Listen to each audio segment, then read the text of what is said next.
The Art of Serenity, a Zen story.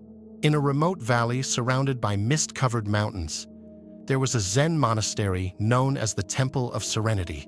For generations, this place had been a refuge for those seeking inner peace. Here begins the story of Ryota, a man whose spirit was burdened with worries and whose heart longed to learn the art of keeping a clear mind. The calling. Ryota, a middle-aged merchant, had spent his life chasing worldly goals. Since his youth, he had dreamed of achieving success and wealth. Although he had built a prosperous silk business, a constant sense of dissatisfaction followed him. Each night, his mind filled with worries. Bills to pay, pending shipments, conflicts with customers. He felt that his mind was like a pond stirred by the wind, unable to reflect the sky clearly. One day, while strolling through the market, he heard an old man telling stories about the Temple of Serenity. Here, monks learned to free their minds from the chains of thought, the old man said. Intrigued, Ryota decided to embark on a journey to the temple, searching for a solution to the inner storm consuming him. Arrival at the temple. After days of traveling through steep paths and dense forests, Ryota finally reached the Temple of Serenity. The temple's abbot, Master Haklin, greeted him with a calm smile. "What do you seek, traveler?" Haklin asked. "Master, my mind is full of noise, cannot find peace. I have come here to learn how to clear my mind and find serenity," Ryota replied. Haklin nodded. A clear mind is found neither in noise nor in silence, but in mindfulness. Come, follow me, the master's lessons. In the following days, Ryota was introduced to a series of practices that challenged his usual understanding of life. One morning, Haklin took him to a nearby stream. "Observe the water," the master said. "When the water is still, it reflects the world as it is. When it is disturbed, everything is distorted. The mind is the same." Over time, Ryota learned to sit in meditation, observing his thoughts without clinging to them. He also worked in the temple's garden, where simple tasks like planting seeds or watering plants became opportunities to practice mindfulness. Slowly, he began to experience moments of clarity and peace. Inner obstacles. However, the path was not free of challenges. Ryota faced his own inner demons: impatience, attachment to success, and fear of failure. One day, frustrated by his apparent lack of progress, he confronted Haklin. "Master, I still have intrusive thoughts. How can I eliminate them completely?" he asked. Haklin responded with a question. "Can you stop the wind?" Ryota shook his head. "No, master." "Then why do you try to stop your thoughts? Let them flow like the wind. Do not fight them. Simply observe them pass by." The revelation. With this new perspective, Ryota began to experience a profound shift. He no longer struggled to control his mind, but instead accepted each thought and emotion calmly. He discovered that true clarity did not come from the absence of thoughts, but from the ability to observe them without being ruled by them. One day, while walking through the forest, he stopped beside an ancient tree. The whisper of the wind through the leaves and the murmur of a nearby stream filled him with an indescribable peace. In that moment, he understood that a clear mind was like the sky, always present, even when covered by clouds. The return. After several months at the temple, Ryota decided to return to his life in the city. Before he left, Haklin told him, "Remember, clarity is not in a place but in the practice. Take with you what you have learned." Back in his business, Ryota applied the temple's teachings to his daily life. He found ways to remain present even amidst the chaos of the market. Over time, he became a beacon of calm for those around him, inspiring others to seek the same inner peace. The new disciples. The serenity that emanated from Ryota attracted others who also sought inner peace. Neighbors, colleagues, and even travelers began visiting his shop, not only for the quality of the silk, but also for the wise and tranquil words he shared. Ryota soon realized that his daily life had become an extension of the teachings from the Temple of Serenity. Among the frequent visitors was a young man named Akio, an apprentice carpenter who constantly suffered from anxiety over making mistakes in his work. Master Ryota, he asked one day, "How can I stop worrying about failure?" Ryota took him to the backyard garden and pointed to a plant that had grown crooked. This plant does not grow in a straight line, yet it is still alive and bearing green leaves. Nature does not seek perfection. It simply flows. Work with care, but accept that you will not always be perfect. Akio began visiting Ryota regularly, and little by little, his attitude toward mistakes changed. He found joy in the process instead of worrying about the results, and his carpentry flourished. The market's trial. One day, the city's market faced an unexpected crisis. A storm destroyed several stalls and damaged valuable merchandise.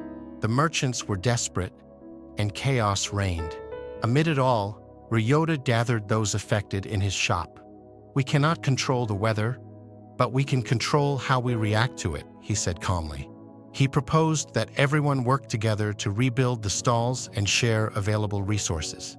His serene and decisive attitude inspired others, and soon the market began to recover. One of the merchants, an older man named Takashi, approached Ryota. "You are like a lighthouse in the middle of a storm. How do you manage to remain calm?" Ryota smiled. "I learned it from a mountain stream. When we stop fighting the current and flow with it, we find clarity, the continuous path." Over time, Ryota became a respected figure not only in his community but also in nearby villages. He was invited to give talks at temples and schools, where he shared stories of his lessons from the Temple of Serenity and life itself. His message was simple yet powerful. Calmness is not a destination but a daily practice. Despite his new role as a teacher, Ryota never stopped being a student. He visited the temple once a year to meet with Haklin and the other monks. With each visit, he discovered new layers of wisdom and was reminded that the journey to a clear mind was infinite. The legacy of serenity. Ryota's story became a local legend, and many traveled to the Temple of Serenity in search of what he had found. Years later, Ryota returned to the temple, not as a student but as a master, to guide others on the path to a clear mind. And so, the cycle of teaching and learning continued, like the steady flow of a stream, bringing serenity to all who were willing to listen. The path to calm, the transformation of Kaido.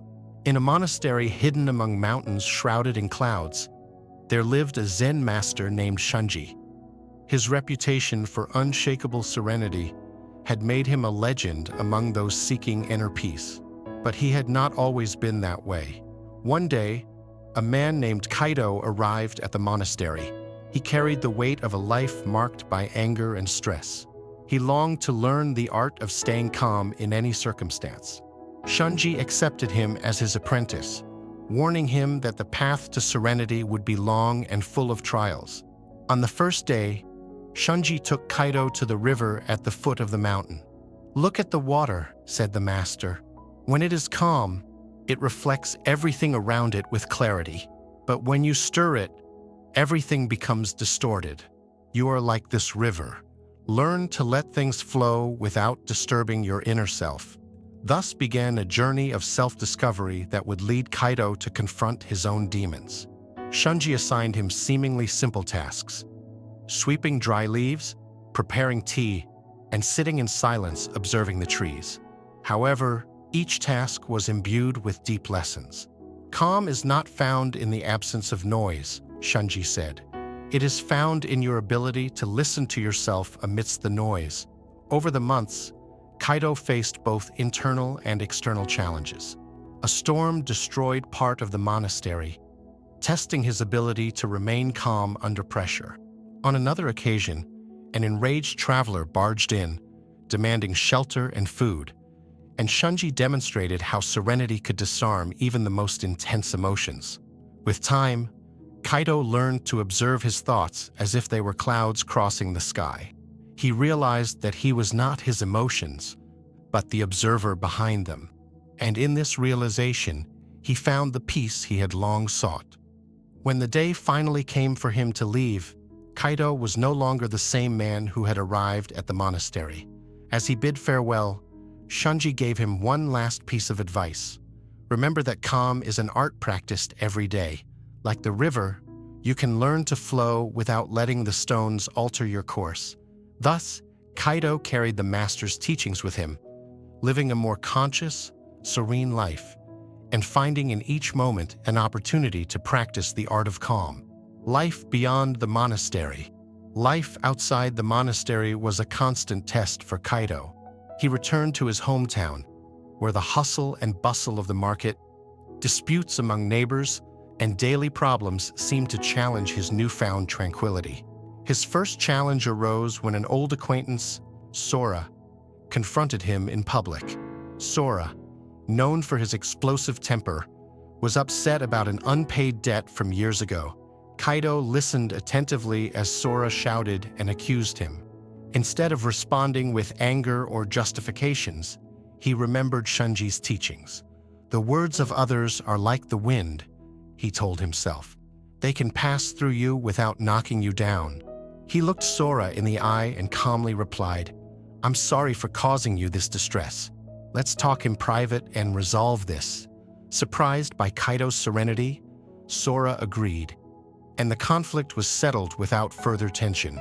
Kaido's reputation as a peaceful person began to spread. People came to him seeking advice or simply to observe how he handled daily difficulties. However, Kaido was not free from doubt. There were days when his patience wavered, and the outside world seemed too chaotic. In those moments, he remembered Shunji's words, "Even the calmest river encounters obstacles, but it never stops flowing." One day, Kaido decided to embark on a journey to deepen his understanding. He visited other villages and cities, meeting people from different cultures and learning new ways to apply the master's teachings. In a coastal city, he met a young woman named Hannah, who worked as a healer. Hannah had a serene spirit but carried deep sorrow. She had lost her family in a storm and struggled to find meaning in her life. Kaido and Hannah began to talk, sharing stories of loss, resilience, and the search for peace. Kaido taught her some of the practices he had learned, while Hannah showed him how to find calm in the act of caring for others. Their friendship became a mutual exchange of wisdom, and together, they discovered new ways to face adversity. As years passed, Kaido understood that calm was not a fixed state, but a dynamic balance that had to be cultivated in every moment. His journey, though full of challenges, led him to a deeper understanding of himself and the world. And so, like the river that never stops flowing, Kaido continued his path, bringing serenity wherever he went. A village in fear. During one of his journeys, Kaido arrived at a mountain village where the villagers lived in constant fear of landslides caused by torrential rains. The inhabitants were trapped in a state of anxiety, unable to enjoy their lives due to the fear of imminent disaster. Seeing their suffering, Kaido decided to stay and help. He called the villagers to a meeting and asked them to share their concerns. He listened patiently as they expressed their fears and frustrations. "We cannot control the rains or the landslides," Kaido finally said, "but we can learn to live with serenity even in uncertainty." Over time, Kaido introduced meditation practices and breathing exercises to calm their minds. He also worked alongside them on preventive measures, such as building drainage channels to divert water and strengthening the structures of their homes. Through these actions, the villagers not only found tranquility, but also a renewed sense of community and resilience. One day, an elder of the village told Kaido, "You have brought more than practical solutions. You have shown us how to find peace amidst chaos." These words resonated deeply with Kaido, reaffirming his purpose of sharing Master Shunji's teachings wherever they were needed. A legacy of serenity. As the years passed, Kaido aged, but his spirit remained as strong as ever. His pilgrimage took him to many lands, and in each place he left an indelible mark. However, he also realized that his time in this world was finite, and he wished to pass on his knowledge to the next generation. In a small seaside village, Kaido founded a meditation and teaching center. There, he shared his wisdom with young and old, with farmers, fishermen, and travelers. Among them was a young man named Riku, who reminded Kaido of himself in his youth. Impulsive, restless, and full of questions, Kaido took Riku under his wing, passing on the lessons he had learned throughout his life. He showed him how to find calm in the simple act of watching the waves of the sea, how to transform anger into understanding, and how to embrace life's uncertainties as part of its beauty. On his deathbed, surrounded by his students and friends, Kaido spoke with serenity. Calm is not a destination, but a continuous journey. Through you, this journey will continue. Be like the river that flows, and find in each moment an opportunity to practice peace. With those words, Kaido closed his eyes for the last time, leaving behind a legacy of serenity and compassion that would endure in the hearts of those who had known him and in the teachings he had planted in the world. And so, the calm he had found in his life continued to flow like an endless river, touching the lives of generations to come. The Garden Beneath the Storm, a story of Zen resilience. Deep in the mountains, where the echoes of the wind intertwined with the murmur of rivers, lay an ancient monastery known as the Temple of Eternal Tranquility. The Zen master, Kiyoshi, was the guardian of this spiritual refuge.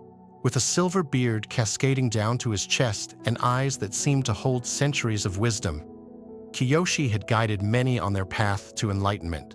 One evening, as the sun began to set, a man named Daigo arrived at the temple. His face bore the marks of exhaustion and despair. His clothes, worn and covered in dust, spoke of a long journey, both physical and emotional. He had lost everything. His business had collapsed, his family had abandoned him, and life seemed to him an insurmountable abyss. Daigo knelt before Master Kiyoshi, his eyes filled with tears. "Master, I have come seeking answers. My life is in chaos, and I see no way out. Please help me." Kiyoshi gazed at him in silence for a long moment, as if reading the depths of his soul. Finally, he spoke in a voice both soft and firm. "Adversity is like the waters of a river. If you fight against the current, you will drown. If you flow with it, you will find your way. Let me show you how to swim." Thus began Daigo's journey at the Temple of Eternal Tranquility. Kiyoshi did not offer him direct answers, but instead assigned him tasks that seemed insignificant or even absurd. On the first day, he asked Daigo to sweep the fallen leaves in the temple's garden, a place where the wind constantly scattered new ones. "This is pointless," Daigo protested after hours of work, only to see the garden once again covered in leaves. Kiyoshi smiled. "The purpose is not to clear the garden, but to observe how your mind reacts to the inevitable. Tomorrow we will try again." As the days passed, Kiyoshi guided Daigo through various tasks and teachings. He led him to observe the flow of the river, to listen to the silence of dawn, and to meditate under the full moon. Little by little, Daigo began to find moments of peace amid his inner storm. However, the true challenge came when Kiyoshi asked him to rebuild an old hut that had been destroyed by a storm. "Why rebuild something that can be destroyed again?" Daigo asked. "Because every stone you place is an act of hope. Life is not about ensuring permanence, but about learning to build again and again," the master replied. As he worked on the hut, Daigo faced many difficulties.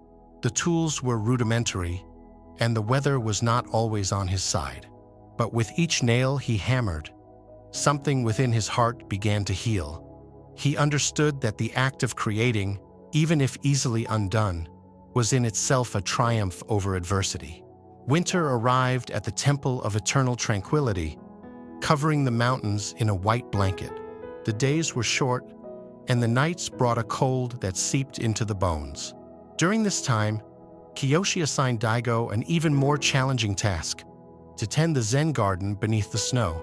At first, Daigo felt frustrated. The garden was hidden beneath ice and snow, and his work seemed completely futile. One night, as he sat by the fire in the great hall of the temple, Daigo shared his doubts with Kiyoshi. "Master, I don't understand the purpose of tending something I can't even see. The snow covers everything, and my work has no impact. Kiyoshi, who had been meditating in silence by the fire, slowly opened his eyes. Daigo, the snow covering the garden is no different from the adversities that cover your life. Even though you cannot see the ground, you know it is there. Your task is not to remove the snow, but to keep the essence of the garden alive in your mind. Just as winter gives way to spring, your efforts will bear fruit when the time comes. Over time, Daigo began to accept this task with patience. Each day, he carefully cleared the snow, revealing small details of the garden he had forgotten. He discovered that the garden stones, though cold to the touch, held a serene energy that helped him find peace. One morning, after an especially intense storm, Daigo awoke to find the garden completely buried. Instead of feeling frustrated, he smiled. He understood that his relationship with the garden was not about perfection but about dedication. When spring arrived, the Zen garden blossomed in a way Daigo had never imagined. Flowers emerged between the stones, and the river flowing through the temple ran stronger than ever. Kiyoshi led Daigo to the heart of the garden and said, "Observe how nature responds to your efforts. This garden is a reflection of your soul, patiently tended, even in adversity." As Daigo continued learning, Kiyoshi challenged him to face his deepest fears. One of the most difficult lessons was to spend a night alone at the top of a nearby mountain, with no company but his thoughts. In that solitude, Daigo relived his failures and past wounds. But he also remembered Kiyoshi's words, "Every thought is like a cloud in the sky. Watch it pass, but do not cling to it." When he returned to the temple at dawn, Daigo felt lighter, as if an invisible burden had been lifted from his shoulders. That experience marked a turning point. Daigo began to understand that the adversities in his life were not punishments but opportunities to grow. Kiyoshi also taught him the art of haiku, the brief poetry that captures the essence of a moment. Daigo wrote, "Beneath the storm's wrath, the rock remains still and firm. The river still flows." With each haiku, Daigo expressed the lessons he was learning. Soon, his poetry became a way to meditate and process his thoughts. He shared his poems with Kiyoshi, who read them with an approving smile. Months turned into a year. Daigo transformed into a man of greater serenity and wisdom.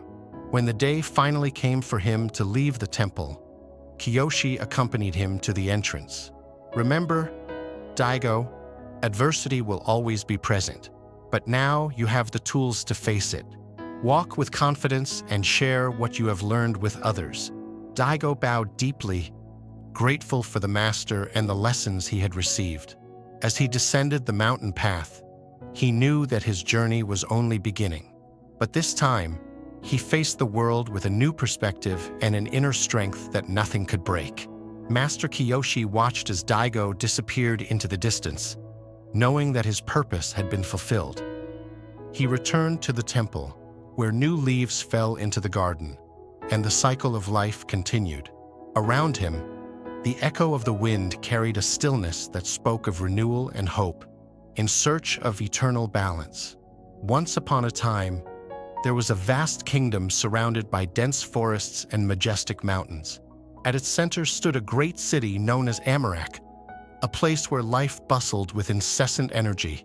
Merchants, artists, farmers, and nobles coexisted in a chaotic dance of daily tasks and personal ambitions.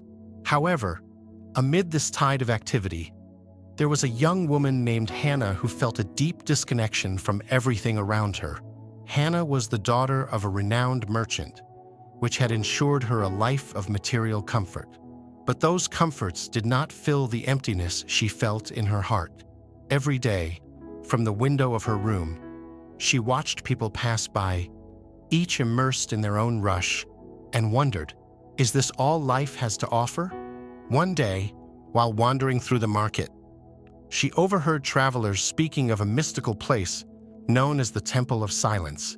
They said it was hidden deep in the mountains, and that those who managed to find it returned transformed, filled with a calm and clarity no one could explain. Intrigued, Hannah decided to set out on the journey.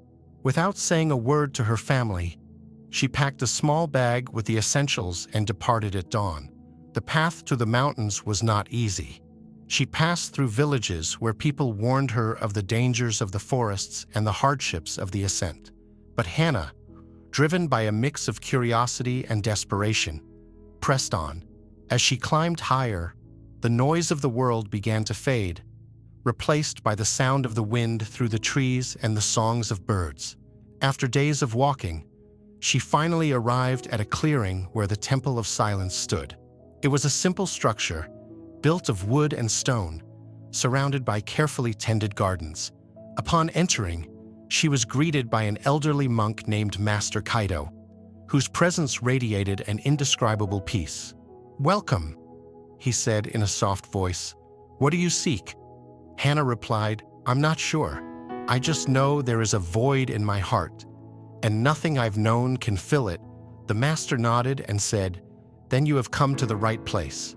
But to find what you seek, you must first let go of what you carry. Not just in your bag, but in your mind and heart." In the days that followed, Hannah immersed herself in the life of the temple. She learned to cultivate the garden, prepare simple meals, and meditate for hours in complete silence. At first, the lack of activity frustrated her. Her mind raced from one thought to another, reminding her of all the tasks she had left behind and the expectations others had of her. One night, unable to sleep, she approached Master Kaido and confessed her frustration. "Master, I feel like I'm not making any progress. My mind is more restless than ever." The master looked at her kindly and said, "The mind is like a pond. If you stir it, the water becomes murky, and you cannot see the bottom. But if you let it rest, the mud settles, and the water becomes clear. Do not fight your thoughts. Simply observe them and let them pass." That night, Hannah tried to follow the master's advice. Sitting before a small candle, she watched the flames dance and allowed her thoughts to flow without clinging to them. Gradually, she felt a calm she had never experienced before.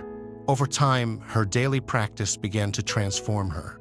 She discovered that simple tasks, like fetching water or sweeping the floor, were opportunities to be present and find beauty in the ordinary. The master's words echoed in her mind.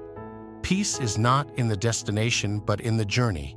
One day, while meditating under a blooming cherry tree, she had a profound realization. She understood that the emptiness she felt was not something to be filled with external things, but a space she needed to accept and embrace. That emptiness was part of her, and by accepting it, she felt whole for the first time. Hannah spent many months at the temple, but eventually, the day came when she felt it was time to return home. Before she left, Master Kaido told her, "Remember, the true practice is not here but in the world. Carry what you have learned and share it with others." When Hannah returned to Amarak, the city was as bustling as ever, but something had changed within her. She no longer felt overwhelmed by the noise and rush. She found moments of calm amidst the chaos and learned to see others with compassion and understanding. Over time, people began to notice Hannah's transformation. Her presence became a source of inspiration for those around her. She opened a small garden in the heart of the city, where she taught others what she had learned: the importance of being present, of finding beauty in simplicity, and of accepting both the light and darkness within oneself. Hannah lived the rest of her days with a heart at peace, knowing that eternal balance was not a place to reach but a path to walk every day. The path through inner peace. In a quiet valley surrounded by towering mountains, the life of Akio unfolded. A restless young man who, despite the blessings of a loving family and a prosperous farm, felt an inexplicable void in his heart. The serenity of Shikansen contrasted with the noise in his mind, always filled with questions and insatiable desires. Akio spent his days working in the fields, but his gaze often drifted to the horizon, searching for something beyond the visible. One day, while walking along the river that ran through the valley, he overheard travelers speaking of a monastery atop a nearby mountain. According to them, a wise master named Sojin lived there, transforming those who sought answers in his presence. Intrigued and determined to find the peace he longed for, Akio bid farewell to his family and began the ascent into the unknown. The path was steep and full of obstacles, but Akio's determination drove him forward. Finally, after several days of arduous effort, he reached the monastery, a simple place surrounded by blooming cherry trees, bathed in a palpable serenity. He was welcomed by a monk who invited him to stay and participate in daily chores while he waited to meet Master Sojin. For weeks, Akio worked alongside the monks, tending the gardens, cleaning the halls, and meditating at dawn. At first, his restless mind made it difficult to find meaning in these tasks. But over time, he began to notice how focusing on each act brought a peace he had never experienced before. One morning, while sweeping fallen leaves in the garden, Akio sensed a presence behind him.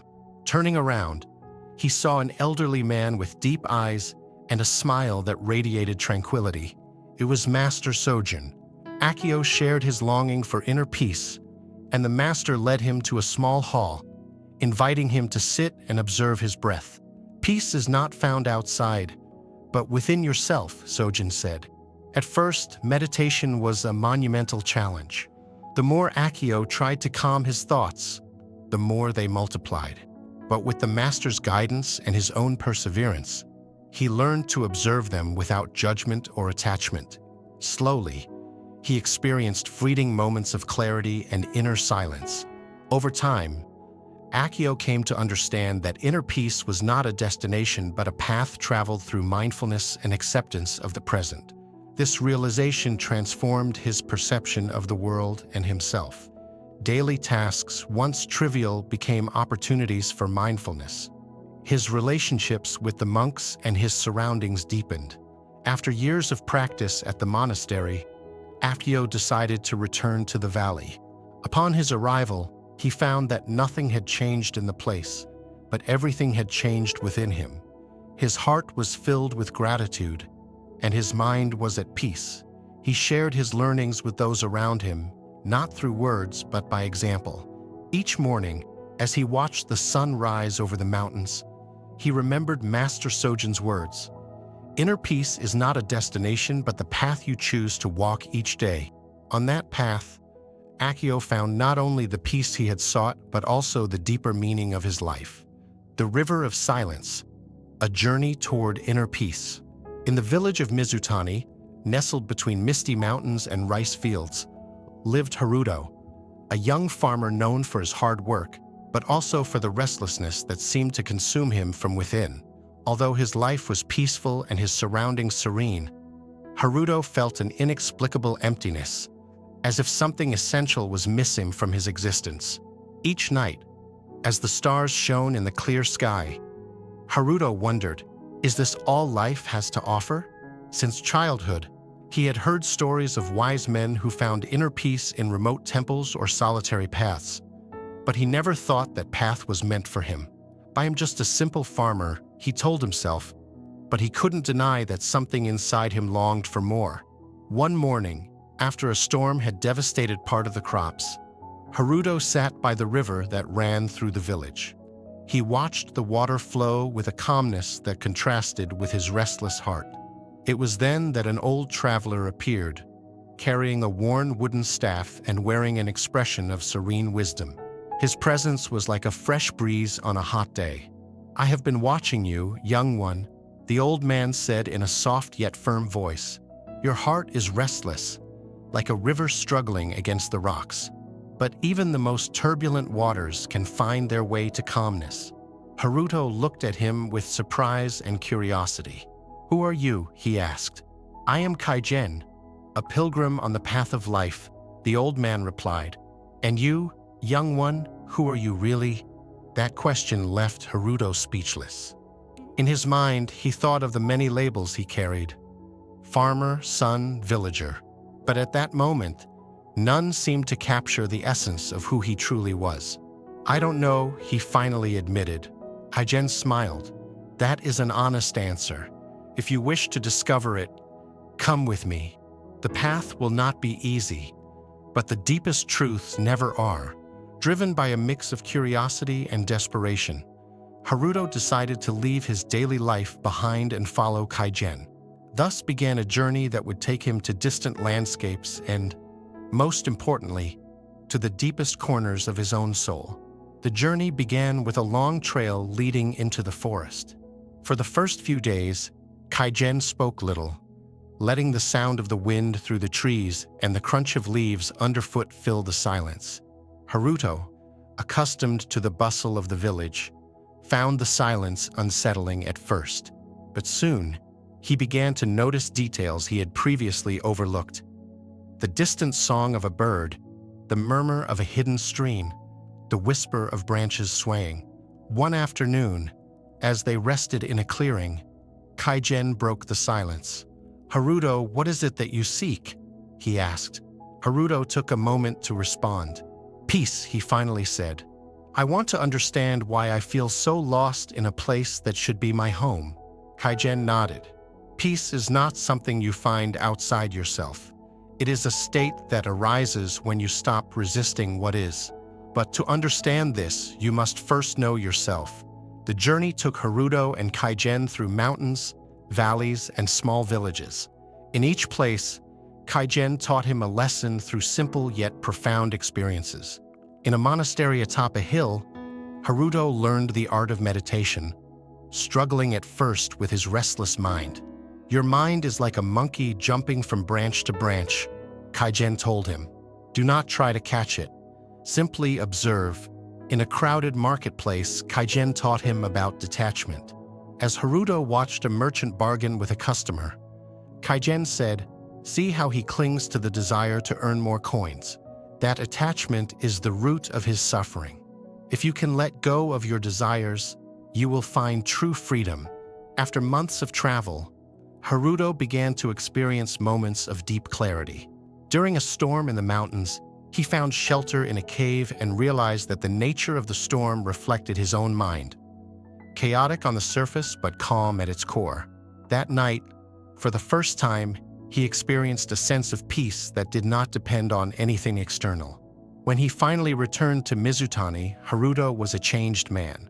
He resumed his life as a farmer, but with a new perspective. Every daily task, from planting rice to repairing his hut, became a meditation. His serenity began to influence those around him, and soon the villagers came to him for guidance. In his moments of reflection, he remembered Kaigen's words, "Peace is not the destination, but the path. As long as you continue walking with an open heart, you will always find it."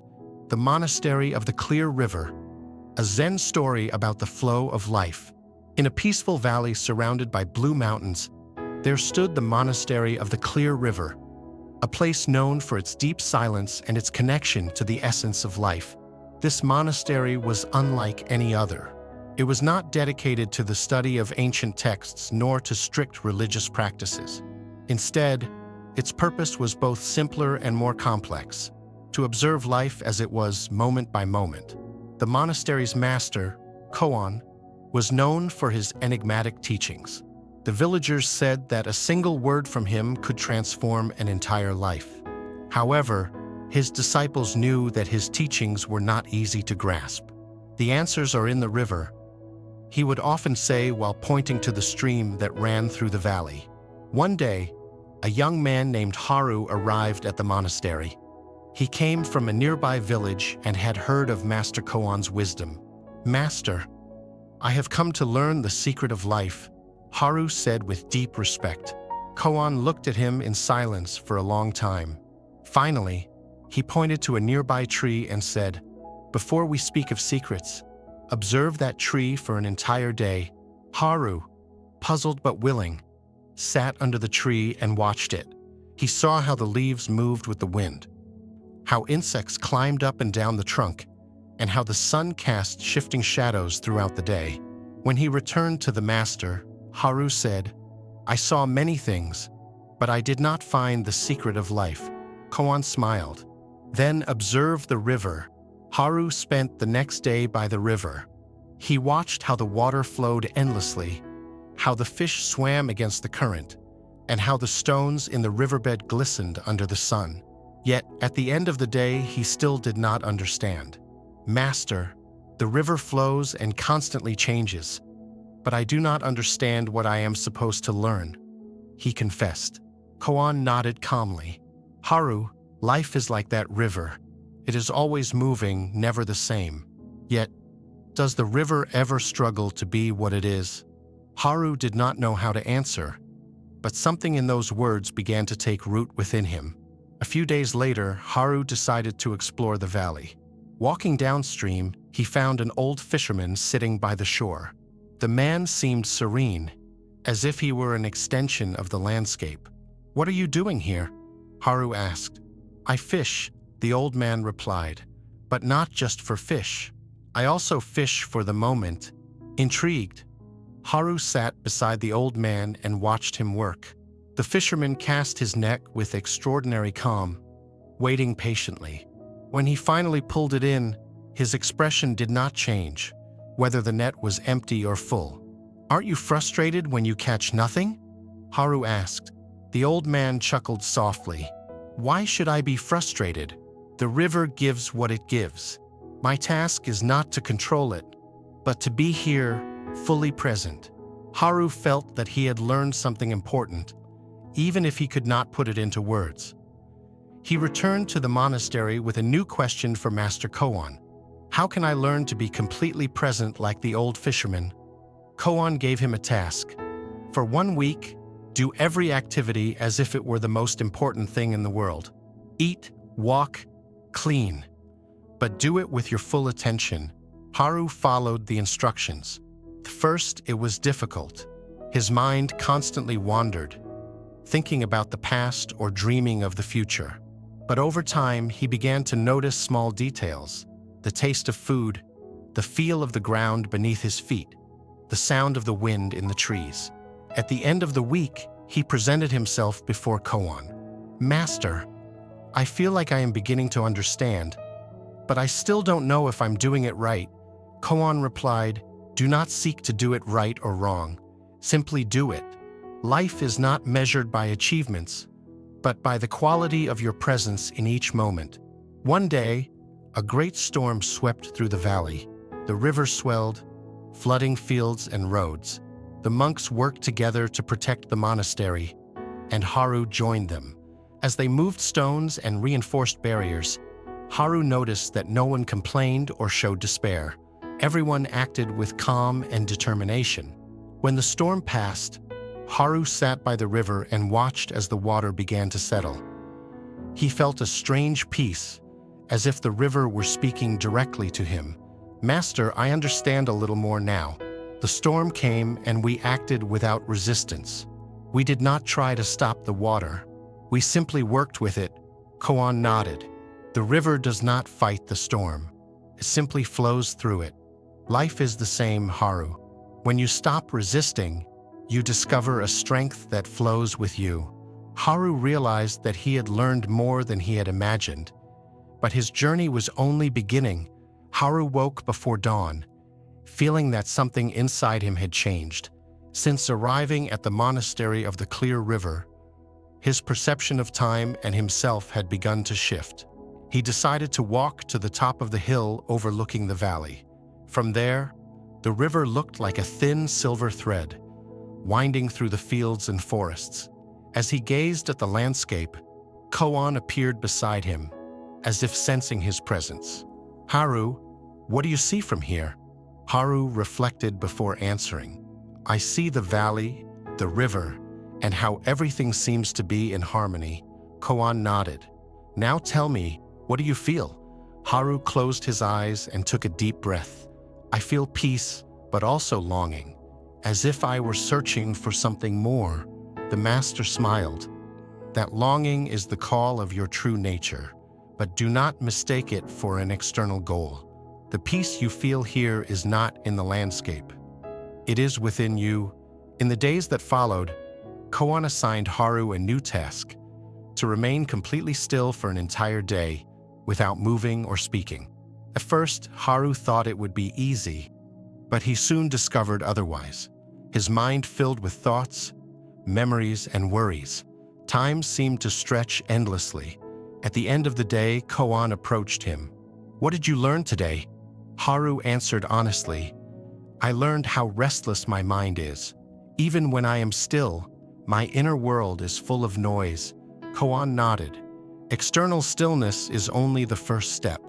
True stillness arises when you can observe the internal noise without clinging to it. It is like watching the river. You do not need to stop the water to understand its nature." Haru practiced this every day. At first, it was difficult, but little by little, he learned to observe his thoughts and emotions as if they were clouds passing through the sky. He discovered that by not clinging to them, they began to lose their power over him. After several months at the monastery, Koan asked Haru to return to his village for a while. "It is easy to find peace here, in the valley's silence. But the true test is carrying that peace with you into the noise of the world." Haru returned to his home and soon realized how challenging it was to maintain his practice amid daily distractions and concerns. But he remembered Koan's teachings and applied what he had learned. 1 year later, Haru returned to the monastery of the Clear River. He found Koan sitting by the river as always. "Master, I have returned, but I feel that I still have much to learn." Koan looked at him with a mix of pride and affection. "Haru, learning never ends because life never stops flowing. But look at the river, although it is always moving, it is also complete in every moment. You are the same. Do not seek to arrive somewhere.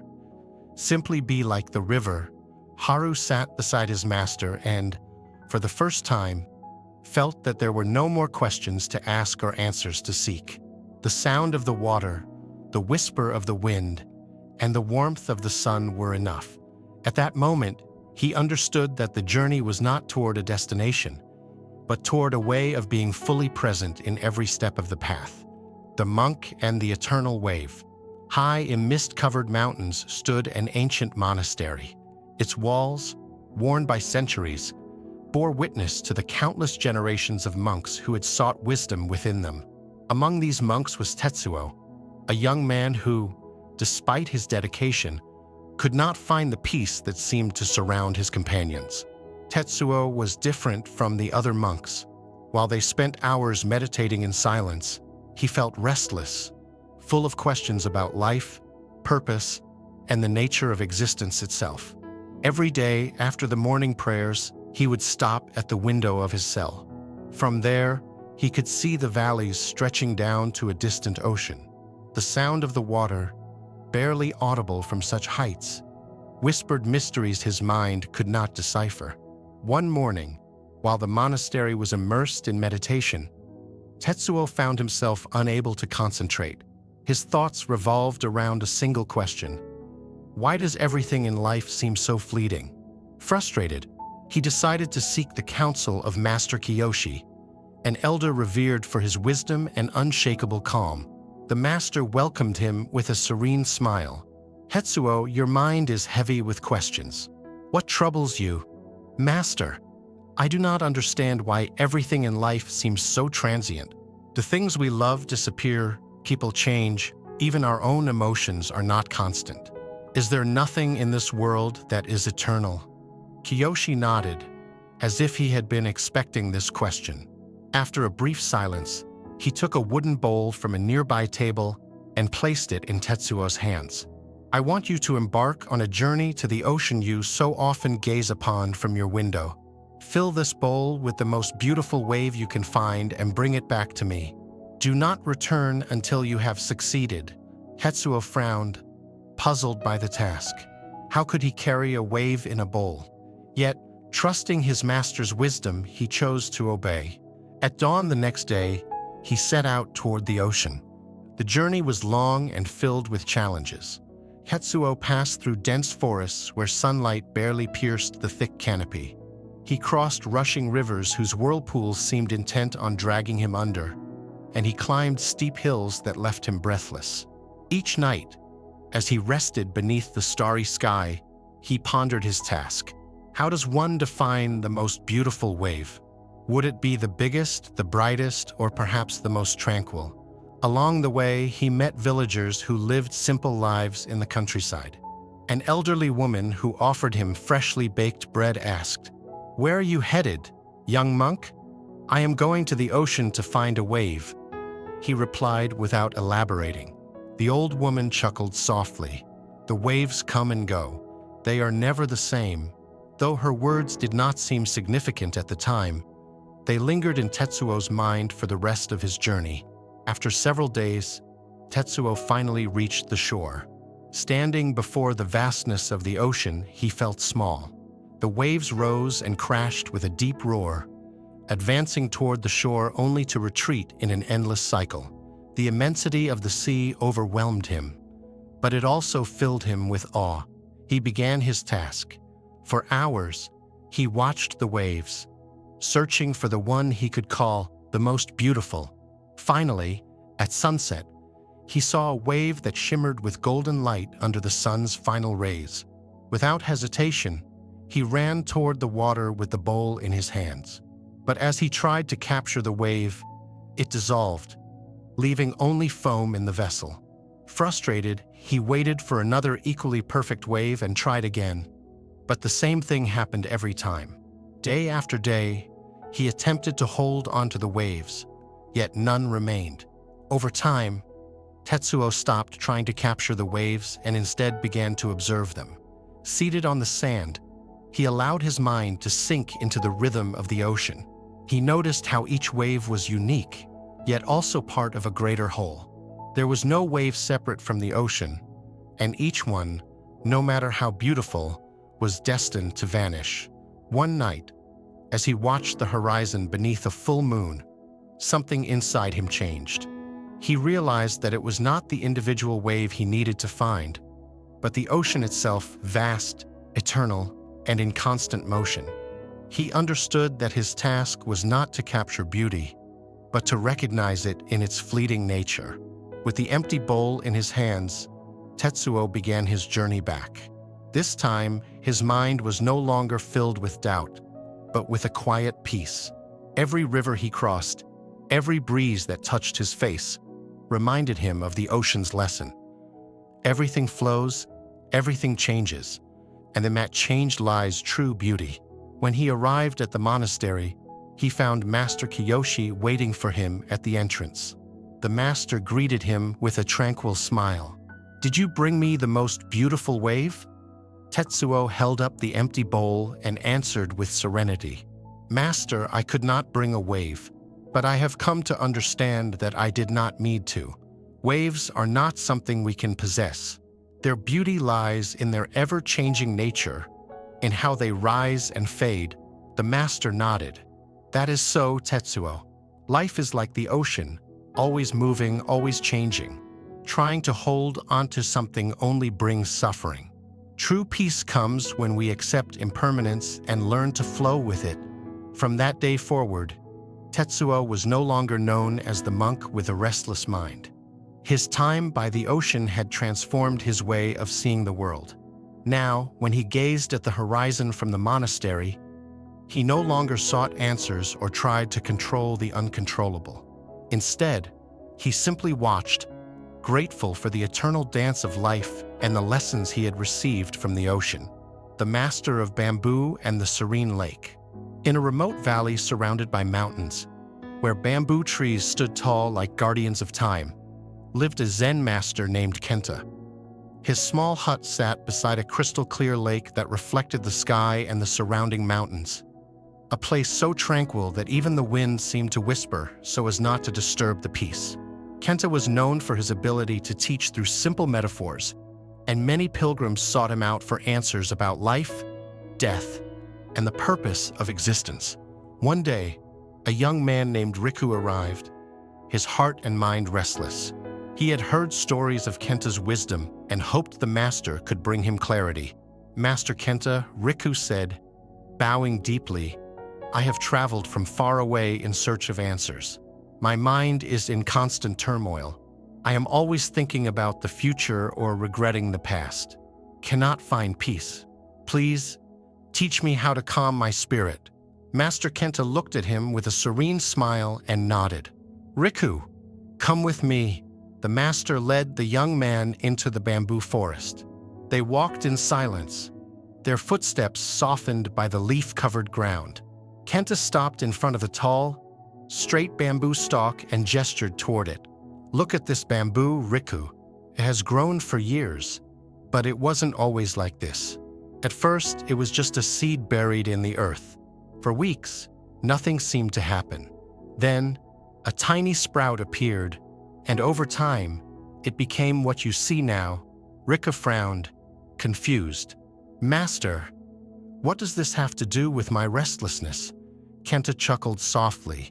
The bamboo did not grow by comparing itself to the trees around it, nor did it lament how long it took to reach this height. It simply grew moment by moment, accepting its own pace. "You, too, must learn to live like the bamboo. Present, patient, and without struggle." Riku pondered the master's words, but he still felt something was missing. "Master, I understand the importance of patience, but how can I apply that to my mind? My thoughts feel like an overflowing river that I cannot control." Kenta looked at him with deep understanding. "Then let's go to the lake." They arrived at the serene lake, its surface as smooth as a mirror. Kenta bent down and filled a bucket with water from the lake. Then he stirred the water vigorously, lifting sediments from the bottom until the water became murky. "Observe this bucket, Riku," Kenta said, placing it in front of them as they sat by the shore. For several minutes, the master and his disciple remained in silence, watching the bucket. Gradually, the sediments began to settle, and the water became clear again. "What do you see now?" Kenta asked. "The water is clear again," Riku replied. Kenta nodded. "This is your mind. When you try too hard to control your thoughts, you only stir up the mud. But if you simply sit in silence and allow everything to settle, clarity will come on its own." Riku decided to stay at the master's hut for a few weeks to practice what he had learned. Every morning, Kenta took him to the forest or the lake, showing him different aspects of nature and how they reflected human life. However, Riku still felt he could not find lasting peace. One day, Kenta led him to the base of a nearby mountain and handed him a backpack filled with stones. "Today we will climb this mountain, Riku." "With all these stones?" Riku asked, surprised by the weight. "That's right. The ascent was difficult. Each step felt heavier, and Riku soon began to sweat profusely. After a while, he stopped, exhausted. "Master, I can't go on. This burden is too heavy." Kenta looked at him with a smile. "Then take out some stones." Riku opened the backpack and let several stones fall to the ground. Instantly, he felt relief and continued walking. But as they climbed higher, he stopped again, still weary. "Master, it's still too heavy." "Then drop more stones," Kenta replied. Riku obeyed, noticing that each time he lightened his load, he could move more easily. Finally, they reached the summit, where they sat to admire the valley below. Riku was breathing heavily, but he felt proud to have made it to the top. Kenta looked at him and said, "The backpack represents your mind, and the stones are the thoughts and worries you carry unnecessarily. When you learn to let them go, you move forward with greater ease." Riku sat in silence, reflecting on the master's words as he gazed at the vast landscape before him. Over time, Riku began to incorporate the master's lessons into his daily life. Whenever his mind filled with worries, he remembered the bucket of murky water and allowed himself to sit in silence until clarity returned. When he felt overwhelmed by the weight of his thoughts, he imagined dropping stones from an invisible backpack. One day, while meditating by the lake, he felt a peace he had never experienced before. It wasn't because his mind was completely silent, but because he had learned to accept the natural flow of his thoughts, just as the bamboo accepts the rain and the wind. When Riku finally decided to return home, he bowed deeply before Master Kenta. "Thank you, Master. You have not given me answers, but you have shown me how to find them myself." Kanta smiled. That is the only true teaching. Riku descended into the valley, ready to face the world with a new perspective. The flower in the mirror. In a monastery hidden among mist-covered mountains, Master Ryu was known for his wisdom and his ability to teach through metaphors and simple yet profound lessons. His teachings did not come from lengthy explanations but from small acts and observations that, like seeds, slowly germinated in the minds of his disciples. Haru, one of the youngest disciples in the monastery, was also one of the most restless. He had come to the temple seeking answers to questions that had tormented him for years. He felt the world was full of chaos, and despite his efforts to meditate and follow Master Ryu's teachings, peace always seemed to elude him. One evening, as the sun began to set behind the mountains, Haru approached the master. His face was tense, and his eyes reflected a mix of frustration and disappointment. "Master Ryu, I need your guidance," he said, bowing respectfully. Ryu, who was sitting under the shade of a cherry blossom tree, looked up calmly. "What troubles you, Haru? I have dedicated my time to meditation and studying your teachings. I practice compassion, as you have taught us, and I try to observe my mind. Yet, I cannot find inner peace. No matter how hard I try, I always feel like something is missing. What am I doing wrong?" Master Ryu observed him in silence for a few moments. His eyes seemed to look beyond the young man, as if he could see directly into the whirlwind of thoughts in his mind. Finally, the master stood up slowly and pointed to a small pond in the monastery garden. "Come with me, Haru." Intrigued, the young disciple followed him. They walked to the edge of the pond, where the water was so clear that it reflected the sky, the clouds, and the lotus flowers floating on the surface. The master pointed to the water and said, "Look at the pond, Haru. What do you see?" Haru leaned over the water and observed. "I see my reflection, master. I also see the lotus flowers floating on the surface. Everything is very clear and calm." Ryu nodded with a faint smile. "Pick up one of those stones by the pond and throw it into the water." Haru hesitated for a moment, but then picked up a small stone and threw it into the center of the pond. Instantly, the water rippled, creating waves that distorted the reflection. The lotus flowers also moved, losing their position in the liquid mirror. "Now look again," said the master. Haru observed the water, which was now murky and in constant motion. "I no longer see anything clearly, master. My reflection is broken, and the flowers are blurry." Master Ryu nodded once more, as if he had expected that answer. "This is your mind, Haru, when you try to control it too much. Just like this pond, the more you try to shape it, the more disturbed it becomes." The young disciple frowned, trying to understand the meaning behind the master's words. "Then what should I do, master? If I shouldn't control my mind, how can I find peace?" The master sat by the pond and pointed again to the water's surface. "Do nothing, Haru. Just observe." Haru sat beside him, feeling the gentle evening breeze. For a few minutes, they remained in silence, watching as the ripples in the water gradually subsided. Slowly, the surface of the pond became calm again, and the reflection of the sky and the flowers reappeared, clear and sharp as before. "What do you see now?" asked Ryu. "I see the water calm, master. My reflection and the flowers have returned." "What did you do to make the water calm again?" Haru thought for a moment before answering. "I did nothing, master. I simply waited." Master Ryu smiled with satisfaction. "Exactly, Haru. True peace is not found by desperately seeking or trying to control it.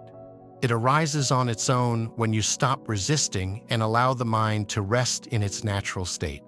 The young disciple nodded, feeling for the first time that he had understood something profound.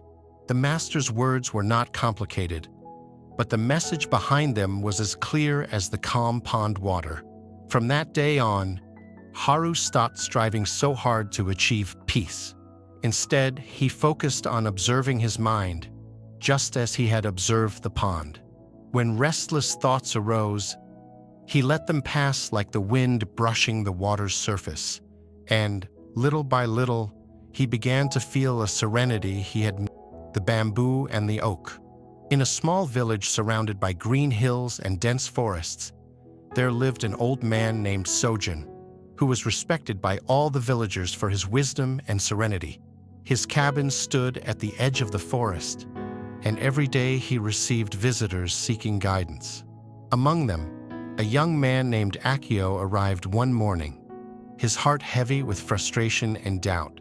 "Master Sojin," said Akio, bowing deeply, "I work hard every day, but I don't see the results I expect. While others progress quickly, I remain stuck, unable to move forward. Why do my efforts seem useless?" The old man, with his usual calm, observed the young man for a few moments before responding. "Come with me, Akio. There's something I want to show you." Without asking questions, Akio followed the master as he led him into the nearby forest. They walked in silence, the soft rustling of leaves and the singing of birds filling the air. Finally, Sojin stopped beside two trees, a towering oak reaching toward the sky and a tall, flexible bamboo swaying in the wind. "Look at these two trees, Akio. What do you see?" The young man examined the trees curiously before answering. "The oak is strong, sturdy, and seems invincible. The bamboo, though tall, looks weak in comparison." Sojin nodded with a slight smile. "What you see is the result of a different process for each of them. Let me tell you their story." Akio listened attentively as the old man continued. "Years ago, when I planted the oak seed, it grew quickly, showing its strength from the start. In no time, it was a young and vigorous tree. On the other hand, when I planted the bamboo seed, nothing seemed to happen on the surface. For 5 whole years, it appeared as if nothing had changed." The young man frowned, puzzled. "Nothing?" he asked. "Nothing visible," replied Sojin. "But underground, the bamboo was working. Its roots were growing and spreading deeply, strengthening its foundation to support the growth that would come later. And when it finally emerged, it grew faster than any other tree in the forest." Akio silently reflected on the master's words. "So, are you saying my efforts aren't useless, even if I don't see results now?" "That's right, Akio. But the bamboo, you're putting down roots. You may not see it now, but every step you take strengthens your foundation. When the right time comes, you'll grow quickly and strongly." The young man seemed calmer, though his mind was still processing what he had heard. "But, Master, what if I feel exhausted while waiting for that moment?" The old man pointed again to the bamboo. "The bamboo has another lesson to teach you. Even when facing storms and strong winds, it bends but doesn't break. Learn to be flexible, Akio. It's not just about waiting but enduring with grace during the process." Sojin paused before continuing. "The oak and the bamboo are different, but both serve a purpose. The oak shows its strength from the start, while the bamboo works in silence, preparing for sustained and lasting growth. Neither is better than the other. They simply have different paths." As he listened, Akio felt his worries begin to fade. For the first time in a long while, he understood that his apparent lack of progress wasn't a sign of failure but part of a deeper process. "So, should I accept that my growth will take time?" asked Akio with a calmer tone. "Not just accept it, but embrace it," replied the master. "In patience there is wisdom, and in perseverance, strength." The sun began to set, bathing the forest in a warm golden light. Akio and Sojin remained there, silently observing the oak and the bamboo. Though he didn't say it aloud, Akio felt that something had shifted within him. Years later, Akio returned to the village. He had achieved many things in his life, but he never forgot Master Sojin's words or the lessons of the trees. Whenever he faced difficulties, he remembered the bamboo. Working in silence, putting down deep roots, bending but never breaking. The story of the oak and the bamboo became a teaching he shared with others. It inspired many to understand that true growth isn't always visible but is always happening. And so, Sojin's lessons continued to be passed down, like the roots of the bamboo that keep growing beneath the surface, preparing the ground for something great. The wind has no home. The wind has no home. It blows through mountains, rivers, and villages, unattached, without a destination. So too traveled Sora, a wandering monk who had left his monastery behind in search of an impossible answer. Where does the wind rest? His worn sandals brushed against the dry earth as he descended a winding path. The breeze whispered through the reeds, as if trying to answer him. But Sora knew that the wind never stopped long enough to be understood. It only existed in its flow. He arrived at a small village by the river. The wooden houses, weathered by time, lined the shore, and the villagers worked in silence. An old fisherman, his skin tanned by the sun, mended his net by the dock. Sora approached him and asked, "Wise fisherman, I have long sought the answer to a question. Tell me, where does the wind rest?" The old man let out a brief chuckle, not taking his eyes off his neck. "Young monk, I have spent my life on this river, and I have learned that water never stops. It only changes form. Why would the wind be any different?" Sora meditated on these words, but his heart still found no peace. He thanked the fisherman and continued his journey. He walked to a hillside where a mute girl was gathering wildflowers. When she saw him, she offered him a white flower. Sora took it with gratitude and sat beside her. They remained in silence as the wind played among the leaves. It was then that he realized something new. The wind needed no words, no reasons, no rest. Simply was. But his journey was not yet over. Sora continued his path until he reached a bamboo forest. The sound of the tall stalks clashing against each other created a hypnotic melody. In its center, an old hermit meditated with his eyes closed. Sora approached him with respect and sat by his side. After a long silence, the hermit spoke without opening his eyes. "The wind rests in everything it touches because it does not seek rest, only existence. Only those who wish to cease their own movement need an answer."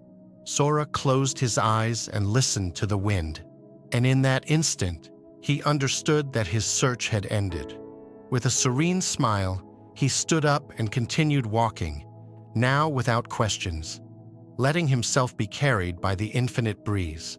The sun was beginning to set when Sora arrived at a vast golden plain, where the wheat swayed like waves under the orange sky.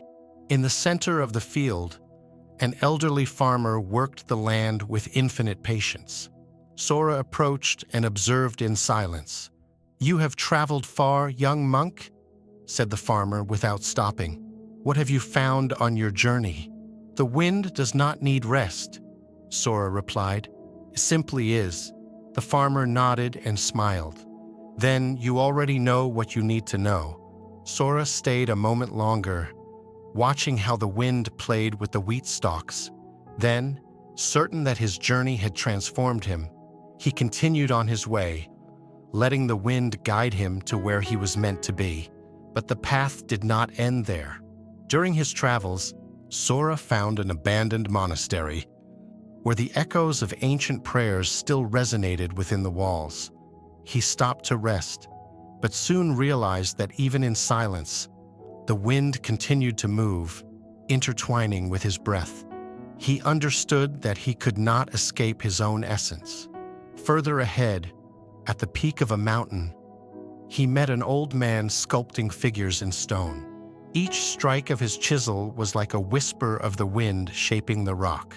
Sora asked, "Master, why do you sculpt with such patience?" The old man smiled. "Because every stone holds within it the form it is meant to take. You just have to learn to listen." Sora reflected on this, and in time, he understood that his journey had never been about the wind but about himself. He continued his path and arrived at a village deep within the forest, where the villagers cultivated their lands in harmony with nature. There, he met an old woman who wove nets with golden threads. "Every thread has a purpose," she said, "even if you cannot see it. Everything is woven into the fabric of existence, like the wind in the sky." Sora meditated on this as he watched how the wind gently moved the threads, realizing that even in the invisible, everything was connected. Days later, he found a hidden waterfall deep within the forest. He sat by the shore and listened to the roar of the water. An elderly monk appeared beside him and said, "The wind and water are the same. They always flow, never stopping. But that does not mean they do not rest. They rest in movement, in change, in their very nature." Sora understood that rest was not the absence of movement, but the acceptance of it. With this realization, he continued his journey. In a fishing village by the sea, he met a man building boats. "Why do you build boats if the wind is unpredictable?" Sora asked. The man smiled. "Because it is not the wind that decides the course, but the navigator." Sora meditated on these words as he watched the sails flutter in the wind. He understood that although the wind blew without direction, it was each traveler who chose how to follow their own path. Finally, Sora reached a temple atop a cliff, where monks meditated at dawn, letting the wind caress their faces. There, an old master said to him, "You have traveled a long way, young monk. Have you found the answer you were seeking?" Sora smiled, feeling the breeze on his skin. "Yes, the wind does not need rest because it is always home." The master nodded and, with a serene smile, pointed to the horizon. "Then you no longer need to seek. Now you can simply be." Sora closed his eyes and took a deep breath, feeling how the wind passed through him, light and unburdened. He realized that his journey would never truly end because he was part of the wind, and the wind was part of him. He remained still for a moment, allowing the breeze to brush his face, feeling its softness and strength at the same time. In that instant, he became acutely aware of everything around him: the whispering trees, the distant murmur of the river, the crunch of the earth beneath his feet. Everything was in motion, and yet, within that ceaseless flow, there was a deep stillness, a peace that did not depend on the absence of movement but on the total acceptance of it. He wondered how many times he had searched for a destination, a definitive answer, without realizing that the answer had always been there, in the simple act of existing. He understood that true wisdom was not in finding a place to rest, but in learning to be part of the eternal flow of the universe, without resistance, without attachments, with the certainty that every step was already part of the path itself. With this new certainty, he opened his eyes and gazed at the horizon. He felt that it no longer mattered where his feet took him because he was already home. Every path he walked, every breeze that enveloped him, every star that illuminated his night, was a manifestation of what he had always been and always would be. Slowly, without haste, without questions, he set off once again. His steps were light, his heart serene. He let himself be carried by the infinite breeze, in perfect harmony with the world. Daisuke's journey, from loss to enlightenment. In a small village surrounded by mountains, there lived a young man named Daisuke. His life had been marked by routine, working at his family's shop, caring for his ailing mother, and dreaming of something he couldn't quite define. Although he always felt a void within him, he never stopped to explore its cause. Everything changed, however, when his mother passed away suddenly. The house that had once been full of life fell silent, and with the silence came a sense of loss that pushed Daisuke to the brink of despair. Days turned into weeks, and Daisuke began to feel trapped in a cycle of sadness and monotony. Every corner of the house reminded him of his mother.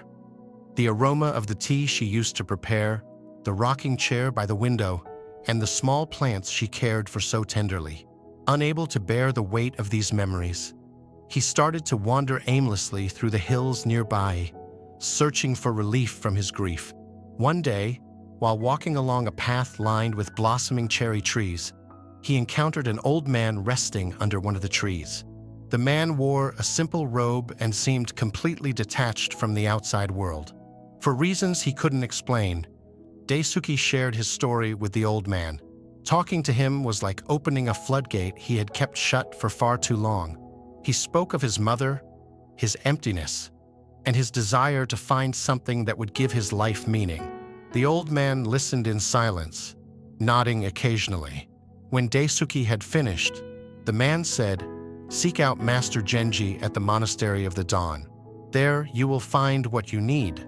Before Daisuke could reply, the old man stood and continued on his way, disappearing among the trees.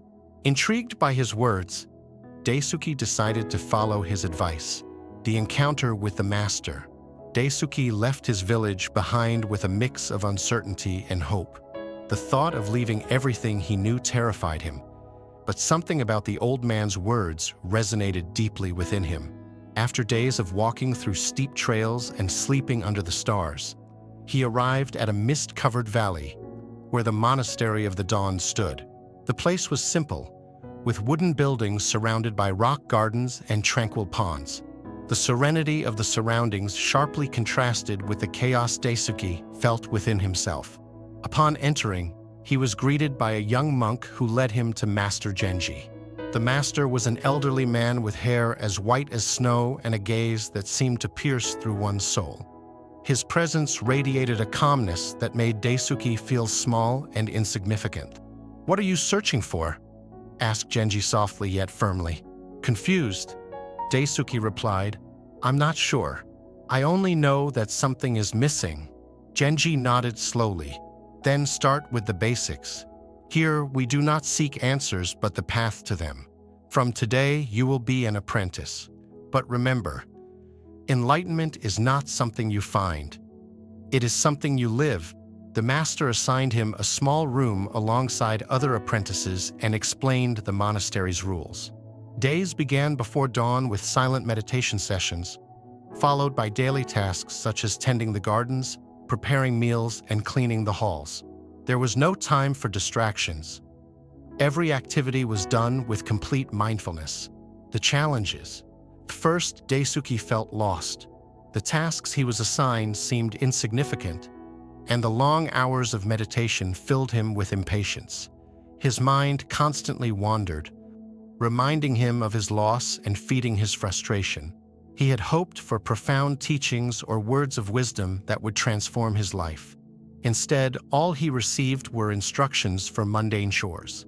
One day, while sweeping the monastery's courtyard, his frustration boiled over. "This is pointless," he shouted, dropping the broom. "I came here to understand my life, not to clean gardens." Genji, sitting under a nearby tree, approached him with a smile. "Do you think sweeping is meaningless? Every leaf you gather is a thought you let go of. Enlightenment is not found in the extraordinary, but in the ordinary." Although Daisuke did not fully understand the master's words, he chose to persist. Over time, he began to notice small changes. Tasks that once seemed tedious became opportunities to observe himself. He learned to listen to the wind rustling through the trees, feel the cool stone beneath his feet, and focus on each breath he took. One afternoon, as he tended the garden, he realized the flowers never rushed to bloom.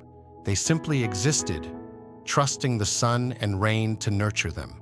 This thought stayed with him for days, helping him accept that growth couldn't be forced, it happened naturally. The turning point. After several months, Genji asked Daisuke to climb the highest mountain nearby and wait for the sunrise. "Do not leave until you understand what you need to know," he said. Daisuke set out at dusk, carrying only a blanket and an oil lamp. The climb was arduous, and the cold night air seeped into his bones. As he waited at the summit, he faced an avalanche of thoughts.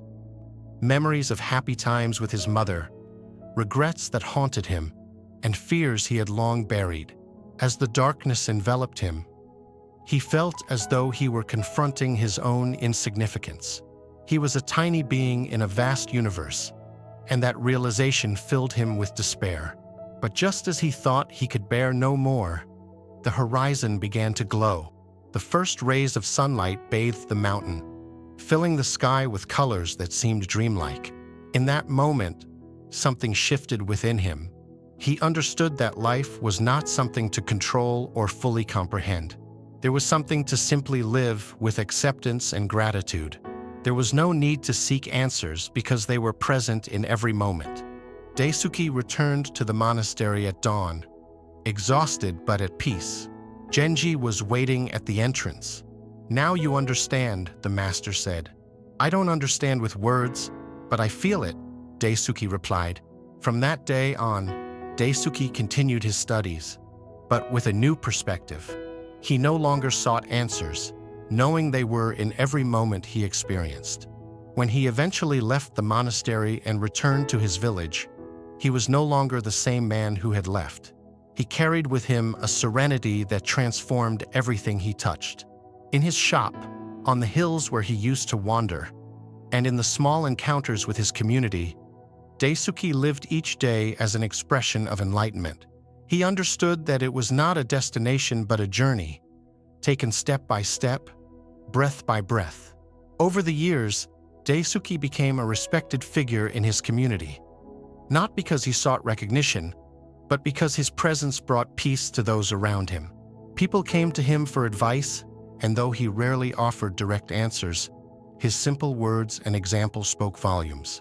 In the simplicity of his daily life, Daisuke continued to walk the path of enlightenment, fully aware that each day was an opportunity to delve deeper into the mystery of existence. The Art of Trust, a Zen story about trust and life. The wind whispered through the pines as the young monk Kaito descended the mountainside. He had spent his entire childhood within the monastery walls, sheltered by the teachings of the elders and the serenity of routine. But now, his master, the revered monk Sojin, had entrusted him with a task that filled him with uncertainty: to travel to the valley and live among the people of the village. "Trust is like the water of a stream," Sojin had said to him before he left. "You cannot catch it with your hands, but if you allow it to flow, it will find its natural course." With those words echoing in his mind, Kaito began his journey. On the first day, after several hours of walking, he arrived at a small inn by the side of the road. He observed the people cautiously, wondering if they were worthy of his trust. A cloth merchant, an old woman with a basket of fruits, and a man in worn clothes occupied different tables. Kaito felt a weight in his chest. Within the monastery walls, trust was a certainty, but here, in the outside world, it seemed like a risk. He sat in a corner and observed in silence. Soon, a boy with a dirty face and bright eyes approached him with a smile. "Monk, are you hungry? My mother makes the best stew." Kaito hesitated. He didn't know these people nor their intentions. But then, at that moment, he remembered Sojin's words, "Water flows without fear." He nodded with a slight smile.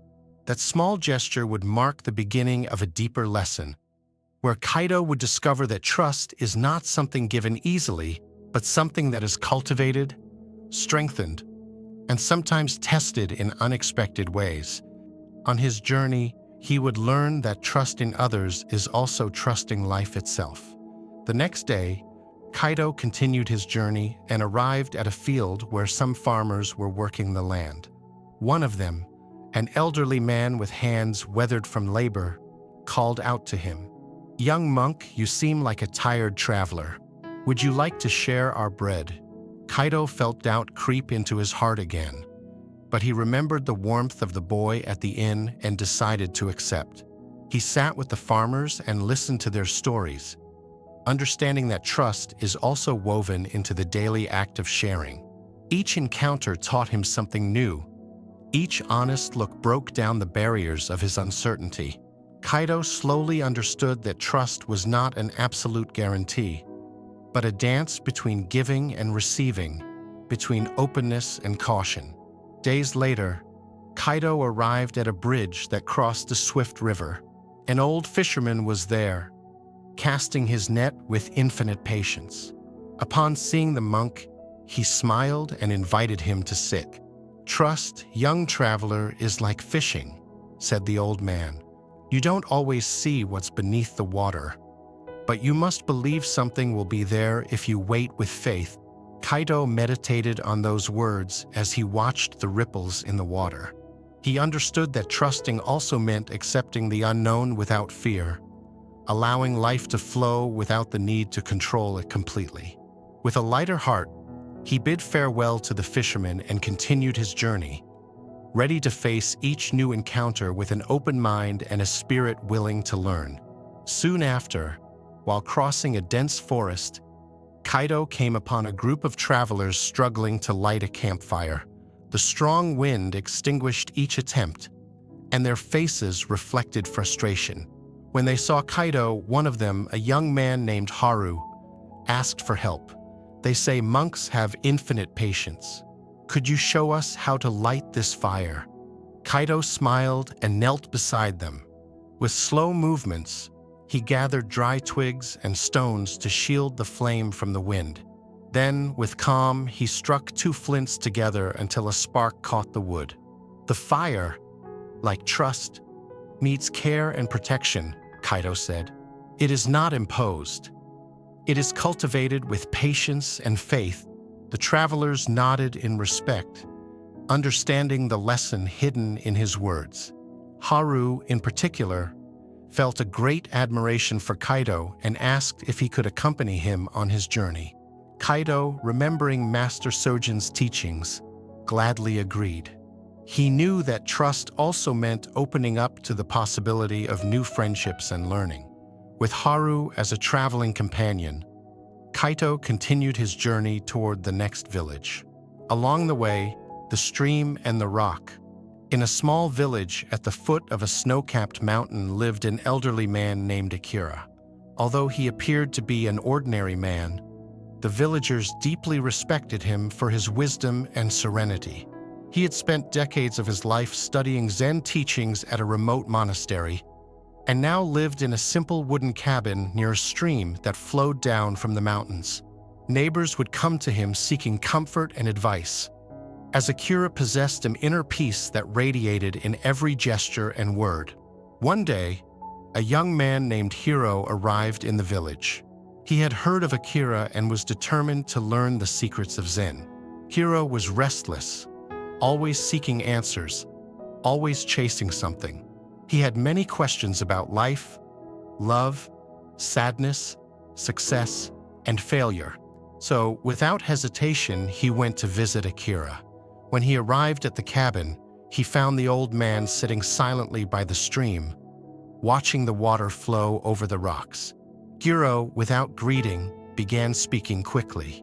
"Master Akira, I have come from afar to learn from you. I have so many questions. What is life? What is the meaning of all of this? How can I find peace and happiness?" Akira, without taking his eyes off the stream, gestured for him to sit by his side. Hiro, though impatient, obeyed and sat in silence. After a few minutes, Akira finally spoke. "Look at the stream, Hiro. What do you see?" Hiro, confused, looked at the flowing water and answered, "I see water running over the rocks, moving quickly downward." Akira nodded and continued, "That stream does not stop for even a moment. The water flows constantly, not clinging to anything. The rocks do not try to stop it, and the stream does not cling to the rocks. This is life, Hiro. When we try to stop the natural flow of things, when we cling to the rocks of our past or obsess over the future, we lose our peace." Hiro listened in silence, trying to understand Akira's words. However, his mind remained restless. After a few seconds, he spoke again. "But, Master, how can I apply this to my life? How can I let go of the things that bother me?" Akira smiled patiently and stood up. Without saying a word, he began walking toward the mountain. Hiro hesitated but decided to follow him. They walked for hours in silence until they reached a point where the path split. One of the paths ascended steeply through a dark cave, while the other descended gently to a field of wildflowers. Akira stopped and pointed to the cave. "Go there, Hiro. Inside that cave, you will find a large rock blocking your way. Your task is to move it so that you can pass." Hiro looked at the cave, then at Akira, surprised. However, he decided not to question the instruction and headed toward the cave. When he entered, his eyes took a few seconds to adjust to the dim light. Just as Akira had said, there was a huge rock in the middle of the path, blocking the way. Hiro tried to push the rock but could barely move it an inch. Frustrated, he sat on the ground, panting. A few minutes later, Akira appeared at the entrance of the cave and observed the young man. "Why are you frustrated, Hiro?" "Master, this rock is impossible to move. No matter how hard I try, it won't move. Why did you ask me to do something so pointless?" Akira smiled. "The rock is not here for you to move, Hiro. It is here for you to learn to accept what you cannot change. In life, you will encounter many rocks on your path. Problems, challenges, people or situations that seem immovable. Sometimes we cannot change those things no matter how hard we try. True peace is not in moving the rock, but in learning to walk around it, accepting it as part of the journey." Hiro slowly absorbed Akira's words. He understood that he had been wasting his energy on things he could not change, on problems that had no immediate solution. He felt an unusual calmness inside him, a peace he had never experienced before. When they left the cave, Akira led him to the field of flowers. As they walked, the old man pointed to a solitary flower, growing amidst the rocks. "Look at that flower, Hiro. Do you see how it blooms no matter the conditions? It does not depend on perfect soil or ideal weather. It simply blooms where it is, using what it has. This is how we should live, not waiting for everything to be perfect, but adapting to what we have, finding beauty and peace in every moment." Hiro looked at the flower, and for the first time in his life, he understood the true meaning of peace. It was not the absence of problems, but the ability to bloom in the midst of them. In time, Hiro returned to his village. He was no longer the same restless and impatient young man who had arrived at Akira's village. He had learned that life is like a stream. It flows constantly, and we must learn to flow with it without clinging to the rocks in our way. Let go. Two monks walked in silence along a path covered with fallen leaves. The wind whispered through the trees, and the distant sound of water hinted at the presence of a nearby river. Upon reaching the shore, they saw a young woman dressed in fine clothes, staring at the water with concern. The current was strong, and the nearest bridge was too far away. Without hesitation, the elder monk approached her. "Miss, do you need help crossing?" he asked calmly. The woman nodded gratefully. Without saying more, the monk picked her up in his arms and carefully carried her to the other shore. The younger monk watched the scene with wide eyes but said nothing. Once they were on the other side, the woman bowed her head in gratitude and continued on her way. The monks resumed their journey, silently advancing along the moss-covered path. The path wound its way through the trees, and the sound of the river faded behind them. The monks continued in silence, but the younger monk's mind was troubled. With every step, words bubbled up inside him like drops of water falling into a pond. Monks should not touch women. It is in our teachings. It is a sacred rule. He glanced sideways at his companion, who walked with the same serenity as always, as if nothing had happened. The sun began to descend on the horizon, painting the sky in golden and orange hues. They passed a small village without stopping, then returned to the forest, where the air was cooler.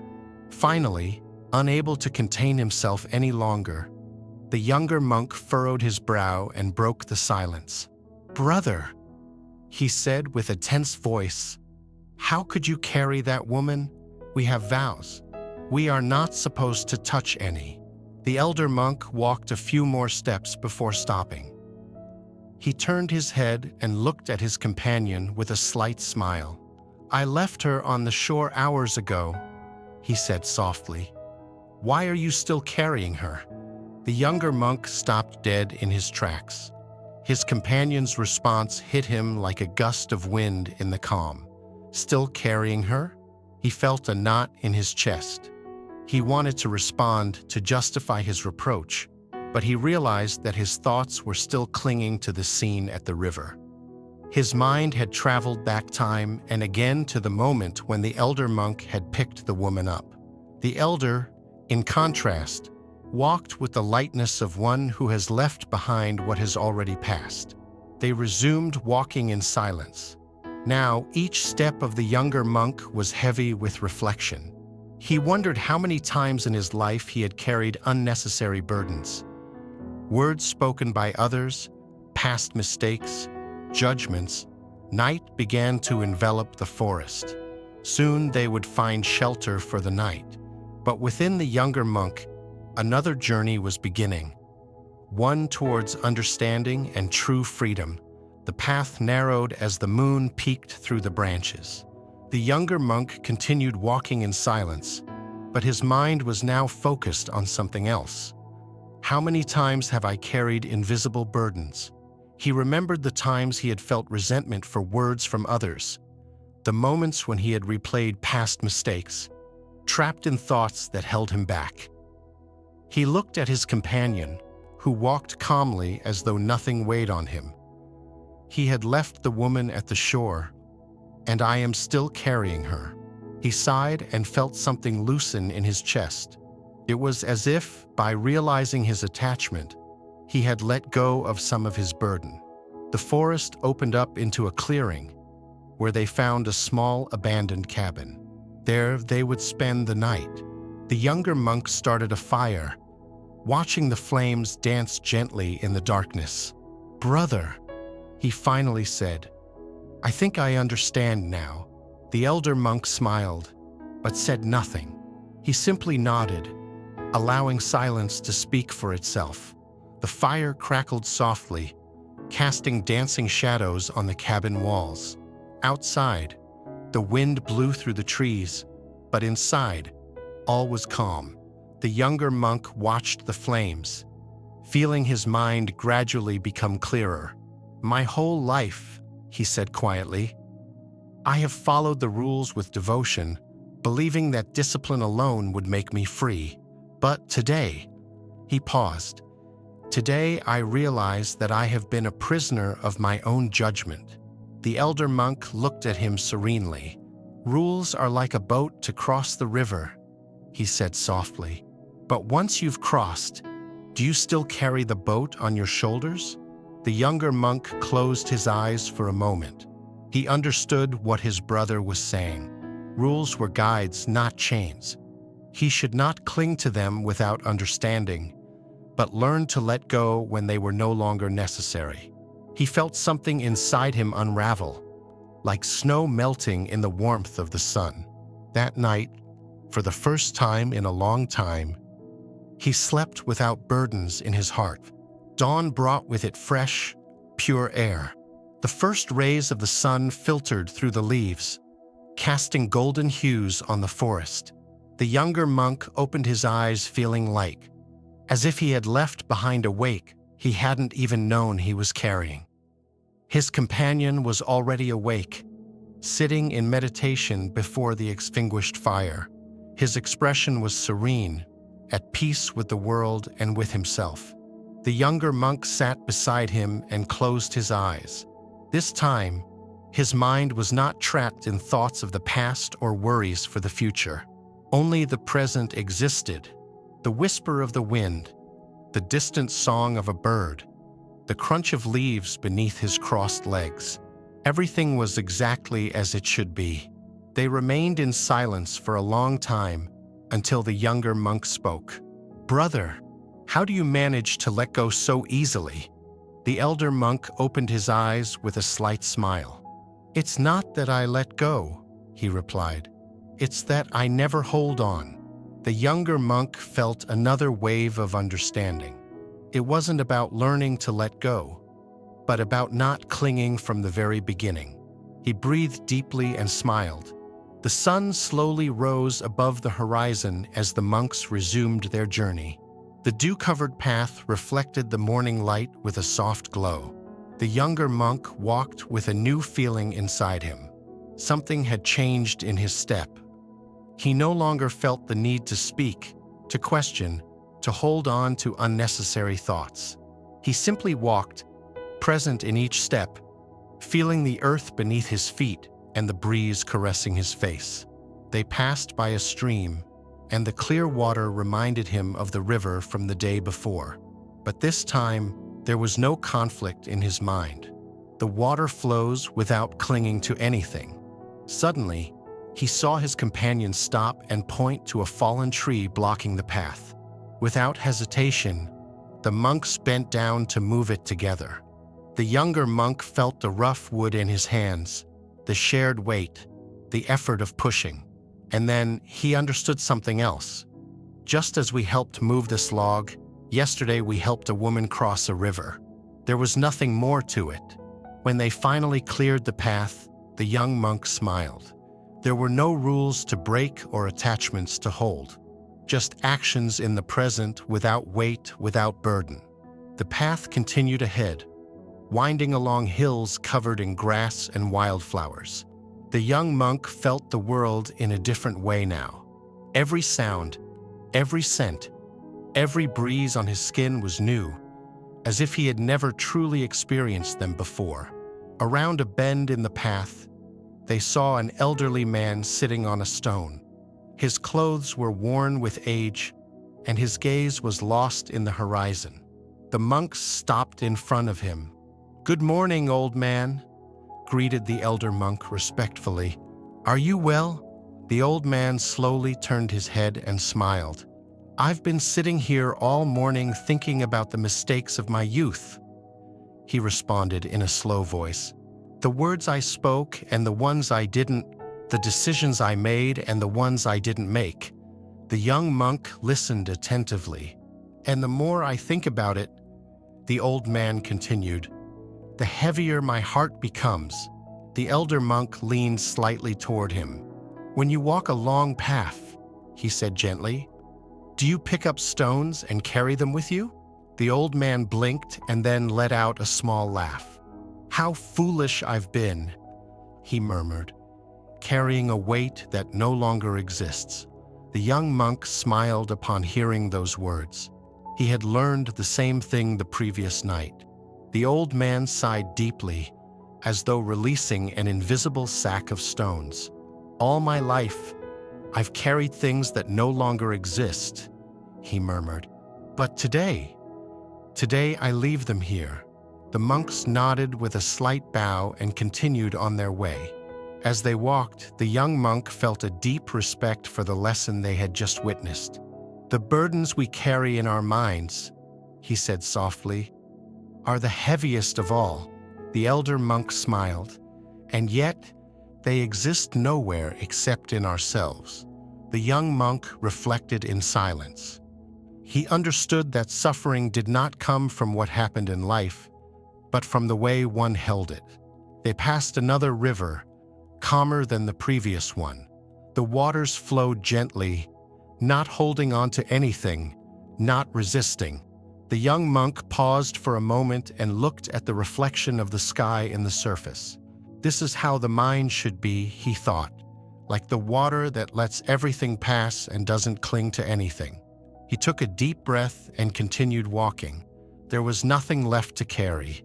The sun was beginning to set, coloring the sky with pink and golden hues. While the two monks continued their walk, the cool afternoon air wrapped around them in a profound stillness, and for the first time in a long while, the young monk felt a peace that did not depend on anything external. They had left behind the river, the old man, and all the lessons they had learned on the way.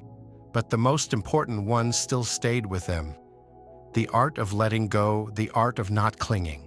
At the end of the path, the trees opened up and a vast, open meadow appeared before them. The young monk looked at the horizon, where the sun was setting, and for a moment, the feeling of being in the world and of not being in it mixed in his heart. Everything was perfect as it was. No need to change anything. The elder monk, feeling the same peace, glanced at his disciple. "This is the way," he said softly. "Just walk, without burden, without attachment." And with those words, both sat in silence, watching the landscape fade with the twilight, knowing that there was nothing more to do, only to be. Thus, at the end of the day, they let go. The forest of 1,000 echoes. In a remote region surrounded by tall mountains, there was a mystical forest known as the Forest of 1,000 Echoes. This place was famous among travelers and sages, who claimed its echoes not only repeated words but also revealed the truth within the heart of the speaker. In a nearby village lived a young man named Accio, known for his impatience and inability to control his emotions. Whenever things didn't go his way, he would explode in anger, blaming others. He often justified himself by saying, "This is who I am, and others should accept me." One day, after an especially bitter argument with his family, Accio found himself on the outskirts of the village, furious and exhausted. There sat Ichiro, an elderly Zen master, under the shade of a cherry tree.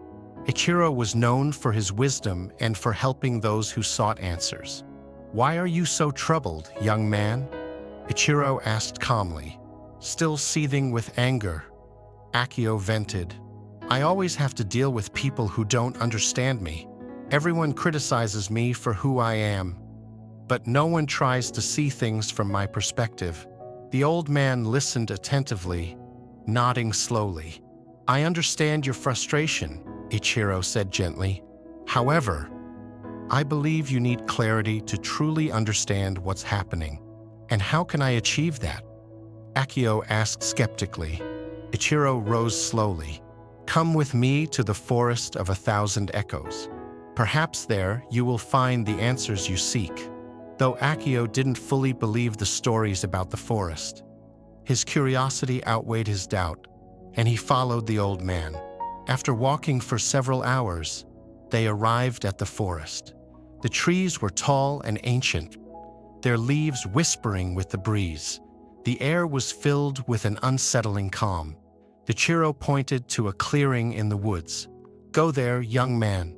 Shout whatever you wish into the heart of the forest and listen to what it replies." Intrigued but still angry, Accio decided to try. He stood in the middle of the clearing and shouted with all his might, "I'm sick of everything." A moment later, the forest echoed back, "I'm sick of everything." Surprised but still full of rage, Accio shouted again, "Everyone is unfair to me." The echo replied, "Everyone is unfair to me." Frustrated, Accio returned to the old man. "This is useless. The forest only repeats what I say. There's no wisdom here." Ichiro smiled patiently. "Try again. But this time say something different." Accio sighed but decided to give it another shot. He returned to the clearing and, this time, shouted, "Thank you for this day." The forest responded, "Thank you for this day." Accio was puzzled. Then he tried something else. "I am capable of change." The forest replied, "I am capable of change." Little by little, Accio's expression softened. He returned to Ichiro, now with a look of wonder. "Master, the forest always repeats what I say. How can that help me? Ichiro looked at him kindly. The forest of 1,000 echoes is nothing more than a reflection of your own mind. What you send out into the world comes back to you. If you shout with anger, you receive anger. If you speak with gratitude, you receive gratitude. The same applies in life. Akio fell silent, letting the old man's words sink deep into his heart. After a moment, he asked, "Does that mean I need to change how I treat others?" "Not just others, young man," Ichiro replied, "but yourself as well. Life is like this forest. What you put out into it is what comes back to you. If you seek peace, be peaceful. If you seek understanding, be understanding." Akio spent the rest of the day sitting with the old man, contemplating the meaning of what he had learned. When he returned to the village, he began to apply the master's teachings. The next time he felt frustrated, he took a deep breath before reacting. Instead of shouting, he expressed his thoughts calmly. Over time, he noticed that people responded to him differently.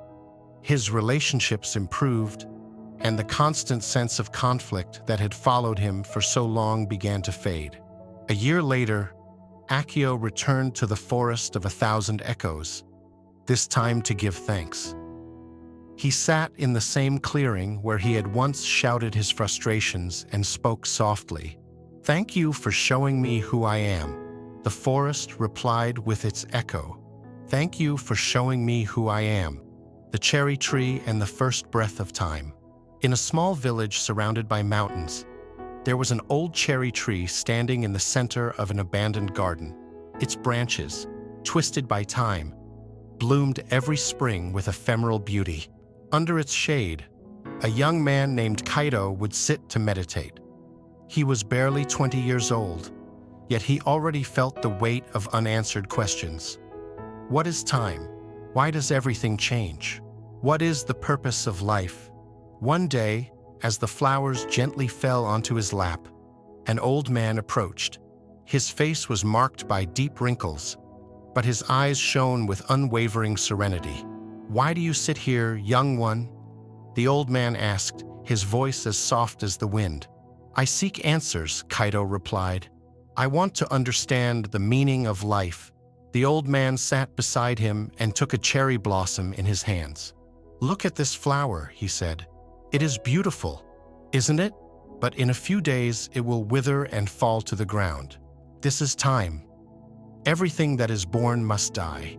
Everything that begins must end. But within that cycle lies a lesson. The flower does not cling to its beauty. It simply exists, in harmony with the present moment." Kaido frowned, trying to comprehend. "And what do we learn from that?" he asked. The old man smiled. "We learn not to cling, to accept that everything is temporary. And in that acceptance, we find peace." That night, Kaido dreamed of the cherry tree. In his dream, the flowers fell endlessly, creating a river of petals that carried him toward an unknown place. When he awoke, he knew that his journey had just begun.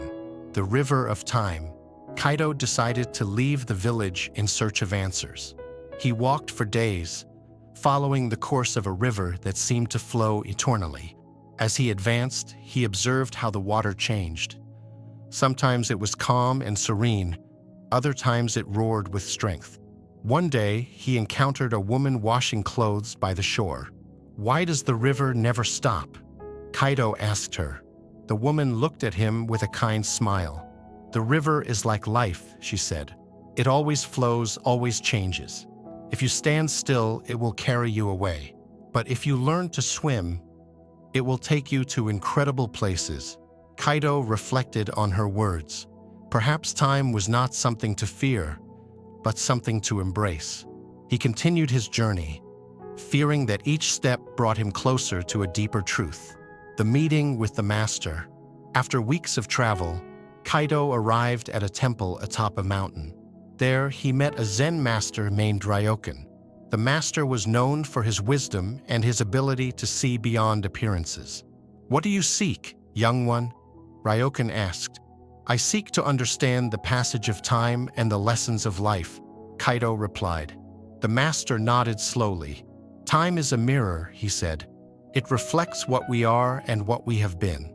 But we cannot dwell in the past nor worry about the future. The truth is in the present. In this exact moment, Kaido spent months in the temple, meditating and learning from Ryokan. He learned that time was not an enemy, but a teacher.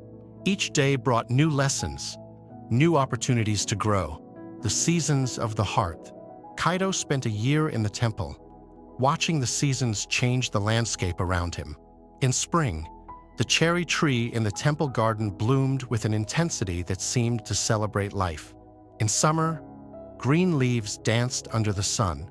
In autumn, everything turned gold and red. And in winter, the tree stood bare, enduring the cold with impressive stillness. One day, while contemplating the winter cherry tree, Kaido asked Ryokan, "Master, why does the tree not fight against winter? It looks so fragile, so exposed." Ryokan smiled.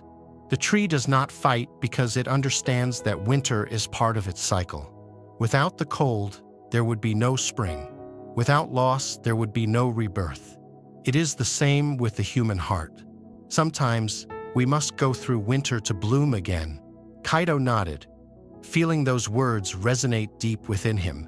He began to see his own difficulties as necessary winters, moments of stillness and reflection that prepared him for new beginnings.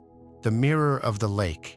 One day, Ryokan took Kaido to a nearby lake. The water was so still that it looked like a perfect mirror, reflecting the sky and mountains. "Look at the lake," Ryokan said. "When it is calm, it reflects the truth of things. But when the wind blows, the waves distort the image. Our mind is like this lake. If we allow emotions to agitate us, we cannot see clearly." Kaido sat by the lake and meditated for hours, observing how his breathing calmed his mind. He learned that, to understand the passage of time and the lessons of life, he first had to find inner peace. The encounter with the traveler. One evening, while walking along a path near the temple, Kaido met a traveler carrying a heavy backpack. The man looked exhausted, but his eyes shone with restless curiosity. "Where are you headed?" Kaido asked. "Nowhere and everywhere," the traveler replied. "I have been walking for years, searching for answers. But the more I walk, the more I realize that the answers are not in the destination, but in the journey." Kaido invited him to share a cup of tea at the temple. As they drank, the traveler told stories of his adventures. He had crossed deserts, climbed mountains, and sailed seas. But what impressed Kaido most was the way the traveler spoke about his failures. "Every fall taught me how to rise again," the traveler said. "Every loss showed me what truly matters. Time does not forgive, but it gives us the opportunity to learn." Those words stayed in Kaido's heart. He understood that the journey was not just physical, but also internal. The return to the cherry tree. After several years in the temple, Kaido felt it was time to return to his village. Ryokan bid him farewell with a smile. "Remember, the master said, time is a circle, not a straight line. Everything you learn, you carry with you, and everything you leave behind prepares you for what is to come." Kaido returned to the abandoned garden where he had grown up. The old cherry tree was still there, its branches still twisted but full of life. He sat under its shade and closed his eyes, feeling that he had completed a cycle. The flowers fell gently upon him, reminding him that life is fleeting yet beautiful. And in that moment, Kaido understood that true learning was not in the answers, but in the questions. Not in stopping time, but in living it fully. The finger pointing to the moon, high on a mountain, where clouds blend with mist and silence is only interrupted by the songs of birds, stood a small Zen monastery. The place seemed suspended in time, as if the outside world did not exist. The stone walls of the monastery were covered in moss, and the thatched roof sloped gently toward the ground, as if weary from bearing the weight of centuries. There lived Master Ryokan, a man with white hair and deep eyes that seemed to hold the wisdom of 1,000 lives. Ryokan was no ordinary teacher. His teachings were not based on long speeches or complex philosophies, but on simple gestures and questions that left his disciples in deep reflection. The monastery was not a place of luxury. The rooms were small and austere, with worn tatami mats and paper windows that let in the faint light of dawn.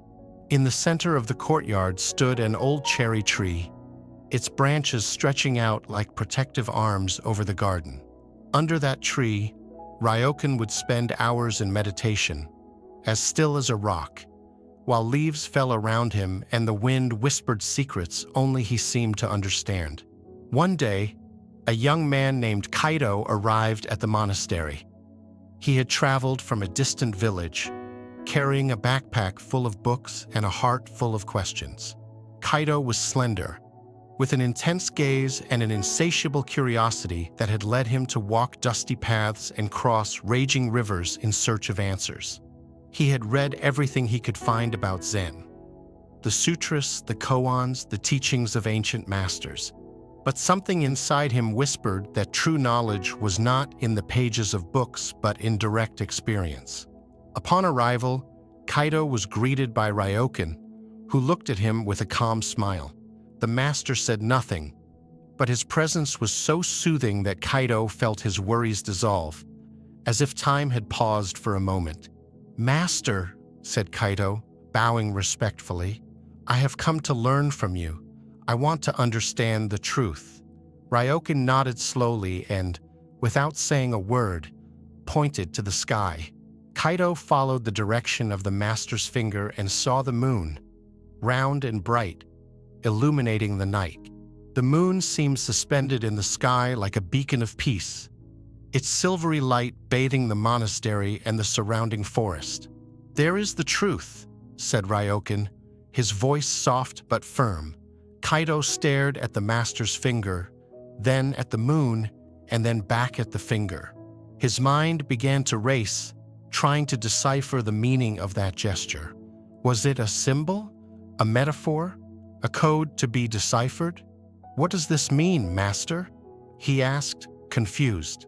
Ryokan did not answer. He simply turned around and entered the monastery, leaving Kaido alone under the moonlight. That night, Kaido could not sleep. His mind was filled with questions. Why did the master point to the moon? What was special about that gesture? Was it a test? A lesson? He spent hours analyzing every detail, every possible meaning. But the more he thought, the further he seemed from the answer. The silence of the monastery, which had once felt comforting, now overwhelmed him. The chirping of crickets and the whisper of the wind in the trees seemed to mock his confusion. At dawn, Kaido went to the garden and found Ryokan sitting in meditation under the cherry tree. The master seemed in perfect harmony with the world, as if he were part of the landscape. Kaido approached carefully, not wanting to interrupt, but his restlessness was too great. "Master," said Kaido in a low voice, "I don't understand. Why did you point to the moon?" Ryokan opened his eyes and looked at him with a serene expression. "Why are you looking at my finger?" he asked. Kaido fell silent. He didn't know how to respond. Ryokan stood up and, without another word, walked toward the forest. Kaido followed him, determined to find the answer he so desperately sought. The forest was dense and mysterious, with ancient trees whose branches intertwined to form a canopy that barely let sunlight through. The ground was covered in dry leaves and moss, and the air smelled of damp earth and old wood. Ryokan walked with steady steps, while Kaido stumbled over roots and stones, struggling to keep up. "Master," said Kaido, panting, "where are we going?" Ryokan did not answer. Instead, he stopped by a crystal-clear stream and pointed at the flowing water. "Look," he said, "the water never stops." Kaido looked at the stream, but his mind was still trapped in the image of the master's finger pointing to the moon. "Master, what does this have to do with the moon?" he asked. Ryokan smiled. "The water flows, The moon shines, the finger points. What more do you need to understand? Kaido frowned. The master's words seemed enigmatic, almost absurd. How could water and the moon help him understand the truth? Back at the monastery, Ryokan gave Kaido a task. He had to fill a barrel with water using only a bowl full of holes. Kaido tried over and over, but the water escaped before he could pour it into the barrel. Frustrated, he asked the master, "How can I fill the barrel if the bowl is broken?" Ryokan replied, "Why are you trying to fill the barrel? Watch the water."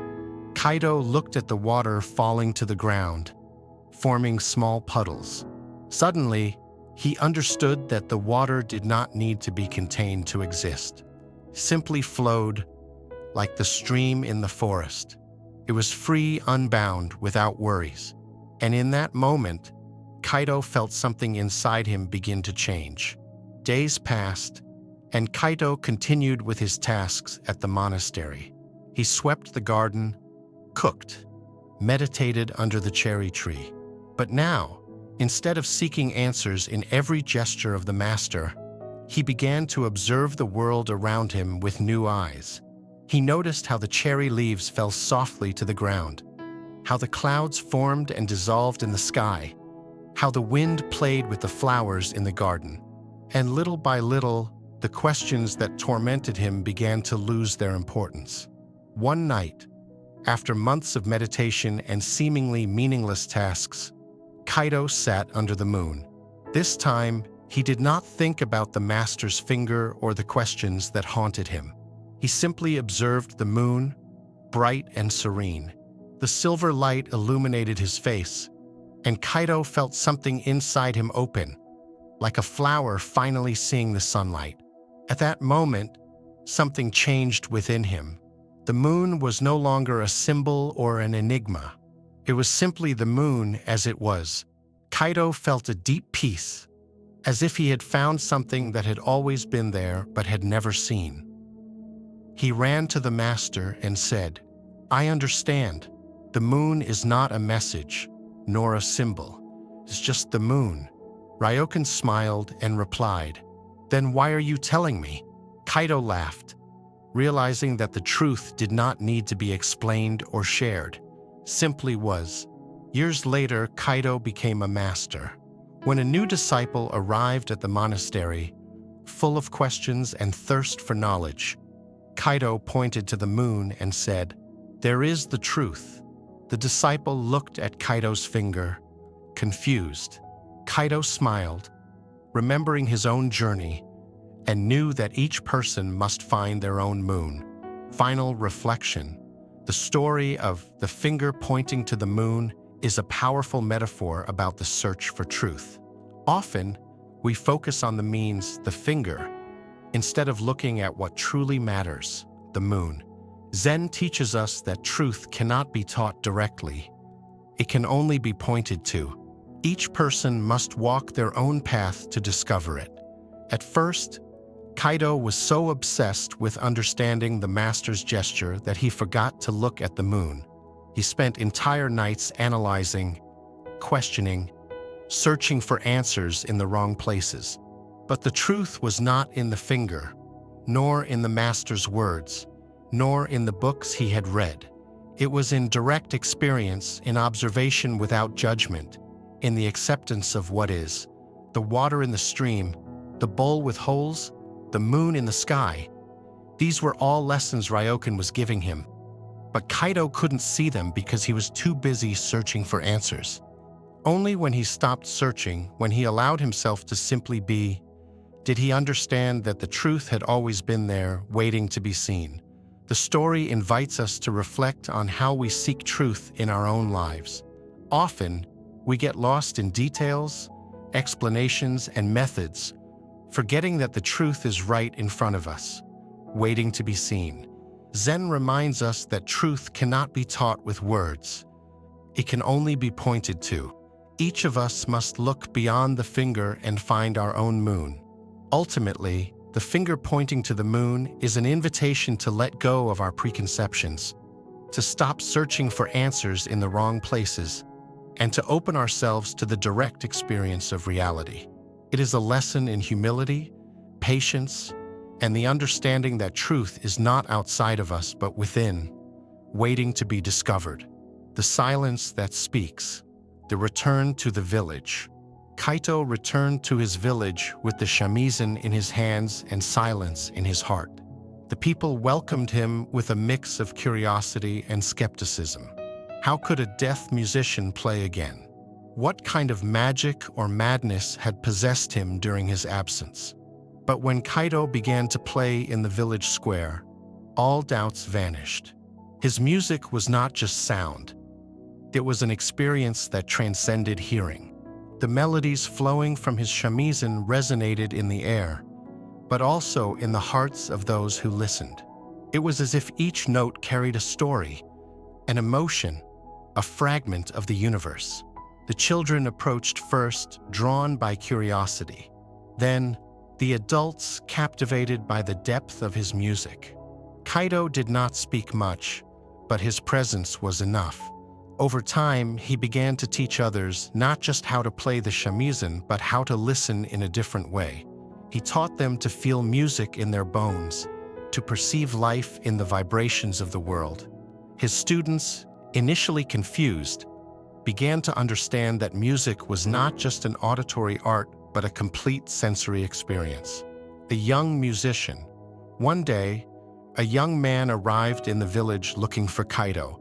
His name was Run, a talented musician who had lost his passion for his art. He had heard stories about the deaf prodigy who played the shamisen as if the universe itself were in its strings. Ren was desperate to find something that could pull him out of his apathy. Kaito received him calmly and offered him a seat in his humble home. "What are you looking for?" Kaito asked, gazing at the young man with serene eyes. "I have lost my love for music," Ren replied.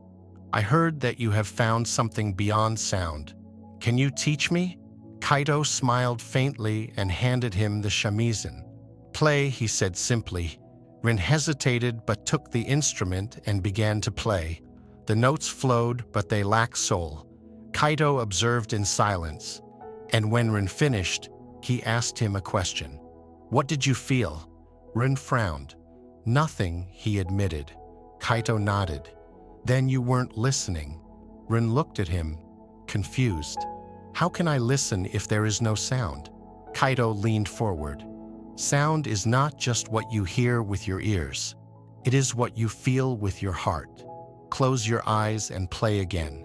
This time, don't search for the notes. Search for what lies behind them." Ren obeyed. This time, his fingers moved more slowly, more carefully. At first, he noticed no difference, but then something changed. He began to feel the vibrations of the shamisen in his hands, in his chest. The notes were no longer just sounds but sensations. When he finished, he opened his eyes and saw Kaito smiling. "Now you understand," Kaito said. Ren nodded, tears in his eyes. "Thank you." Kaito did not reply. He knew words were unnecessary. Ren had found his own path, and that was enough. The Moon Festival. The village decided to organize a festival in honor of Kaito and his music. They called it the Moon Festival, as the full moon would illuminate the night of the event. Kaito agreed to participate, but with one condition. He wanted all the village musicians to play together, not as individuals, but as one voice. On the day of the festival, the square was filled with people.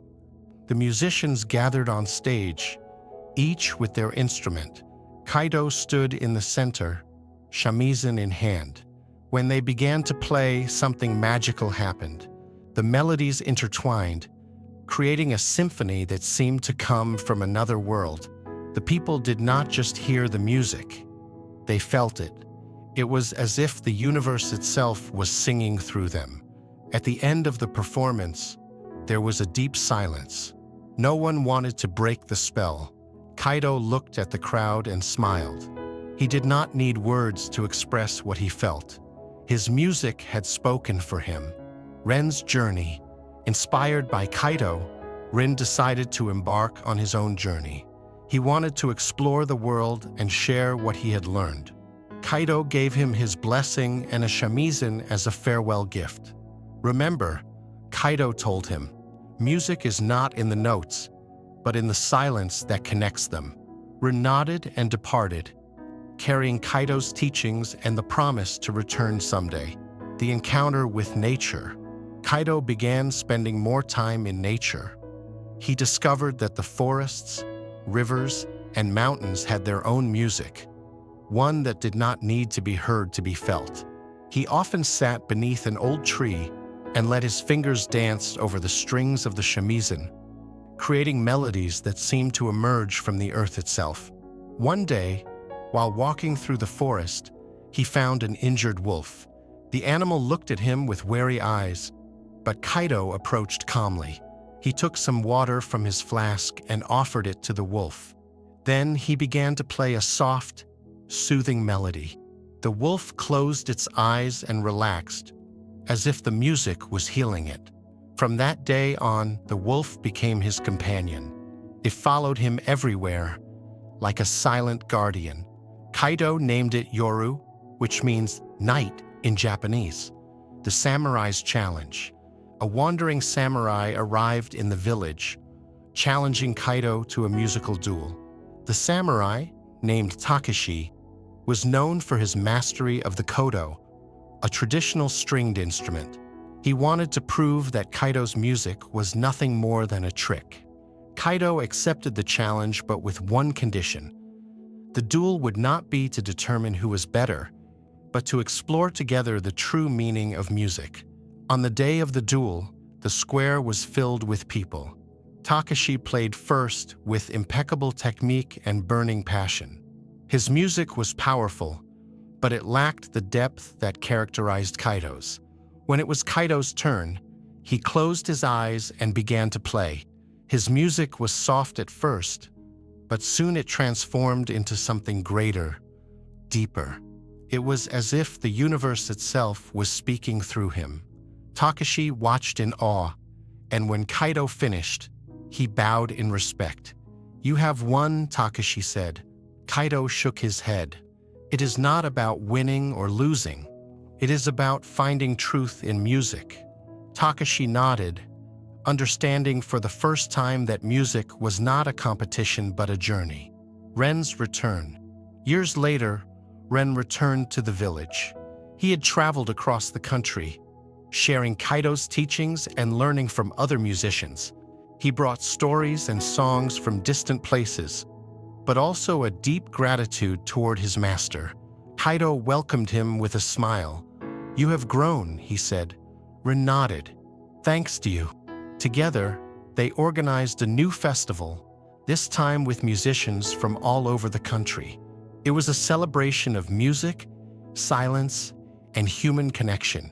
Kaido played one last time, and his music resonated in the hearts of all present. Kaido's legacy. Kaido spent the rest of his days in peace, teaching and sharing his wisdom. When he finally departed from this world, his music remained as an eternal legacy. The village erected a statue in his honor, not to remember him as a musician, but as a teacher who had taught everyone to listen with their hearts. And on nights of the full moon, when the wind blew through the trees, people said they could hear Kaido's shamisen, playing a melody that united the sky and the earth, sound and silence, though. The flower in the mirror. In a monastery hidden among mist-covered mountains, Master Ryu was known for his wisdom and his ability to teach through metaphors and simple yet profound lessons. His teachings did not come from lengthy explanations but from small acts and observations that, like seeds, slowly germinated in the minds of his disciples. Haru, one of the youngest disciples in the monastery, was also one of the most restless. He had come to the temple seeking answers to questions that had tormented him for years. He felt the world was full of chaos, and despite his efforts to meditate and follow Master Ryu's teachings, peace always seemed to elude him. One evening, as the sun began to set behind the mountains, Haru approached the master. His face was tense, and his eyes reflected a mix of frustration and disappointment. "Master Ryu, I need your guidance," he said, bowing respectfully. Ryu, who was sitting under the shade of a cherry blossom tree, looked up calmly. "What troubles you, Haru? I have dedicated my time to meditation and studying your teachings. I practice compassion, as you have taught us, and I try to observe my mind. Yet, I cannot find inner peace. No matter how hard I try, I always feel like something is missing. What am I doing wrong?" Master Ryu observed him in silence for a few moments. His eyes seemed to look beyond the young man, as if he could see directly into the whirlwind of thoughts in his mind. Finally, the master stood up slowly and pointed to a small pond in the monastery garden. "Come with me, Haru." Intrigued, the young disciple followed him. They walked to the edge of the pond, where the water was so clear that it reflected the sky, the clouds, and the lotus flowers floating on the surface. The master pointed to the water and said, "Look at the pond, Haru. What do you see?" Haru leaned over the water and observed. "I see my reflection, master. I also see the lotus flowers floating on the surface. Everything is very clear and calm." Ryu nodded with a faint smile. "Pick up one of those stones by the pond and throw it into the water." Haru hesitated for a moment, but then picked up a small stone and threw it into the center of the pond. Instantly, the water rippled, creating waves that distorted the reflection. The lotus flowers also moved, losing their position in the liquid mirror. "Now look again," said the master. Haru observed the water, which was now murky and in constant motion. "I no longer see anything clearly, master. My reflection is broken, and the flowers are blurry." Master Ryu nodded once more, as if he had expected that answer. "This is your mind, Haru, when you try to control it too much. Just like this pond, the more you try to shape it, the more disturbed it becomes." The young disciple frowned, trying to understand the meaning behind the master's words. "Then what should I do, master? If I shouldn't control my mind, how can I find peace?" The master sat by the pond and pointed again to the water's surface. "Do nothing, Haru. Just observe." Haru sat beside him, feeling the gentle evening breeze. For a few minutes, they remained in silence, watching as the ripples in the water gradually subsided. Slowly, the surface of the pond became calm again, and the reflection of the sky and the flowers reappeared, clear and sharp as before. "What do you see now?" asked Ryu. "I see the water calm, master. My reflection and the flowers have returned." "What did you do to make the water calm again?" Haru thought for a moment before answering. "I did nothing, master. I simply waited." Master Ryu smiled with satisfaction. "Exactly, Haru. True peace is not found by desperately seeking or trying to control it. It arises on its own when you stop resisting and allow the mind to rest in its natural state." The young disciple nodded, feeling for the first time that he had understood something profound. The master's words were not complicated, but the message behind them was as clear as the calm pond water. From that day on, Haru stopped striving so hard to achieve peace. Instead, he focused on observing his mind, just as he had observed the pond. When restless thoughts arose, he let them pass like the wind brushing the water's surface. And, little by little, he began to feel a serenity he had missed. The wisdom of the blind man, a life lesson you'll never forget. Once upon a time, in an ancient and peaceful village surrounded by majestic mountains and dense forests, there lived a blind man in a small cabin on the outskirts of town. Despite his blindness, all the villagers knew and respected him for his great wisdom and unwavering kindness. There was never a problem to which he did not offer a word of encouragement, nor a doubt to which he did not try to give an answer. Every night, When the sun set behind the mountains and shadows began to stretch across the streets, the blind man would leave his cabin with an oil lamp in hand. He walked slowly along the village's cobblestone streets, his cane tapping the ground in a steady rhythm, while the soft glow of the lamp flickered in the night breeze. The villagers, seeing him pass by with his lamp, often murmured among themselves, "Why does he carry a lamp if he cannot see? It is unnecessary, for darkness is the same for him at all times." But the blind man paid no attention to the comments. He continued his routine with the same patience every night, walking calmly, holding the lamp that glowed gently in the dimness. One night, a young traveler arrived in the village. He had journeyed to many places in search of knowledge and wisdom, but his heart was full of impatience.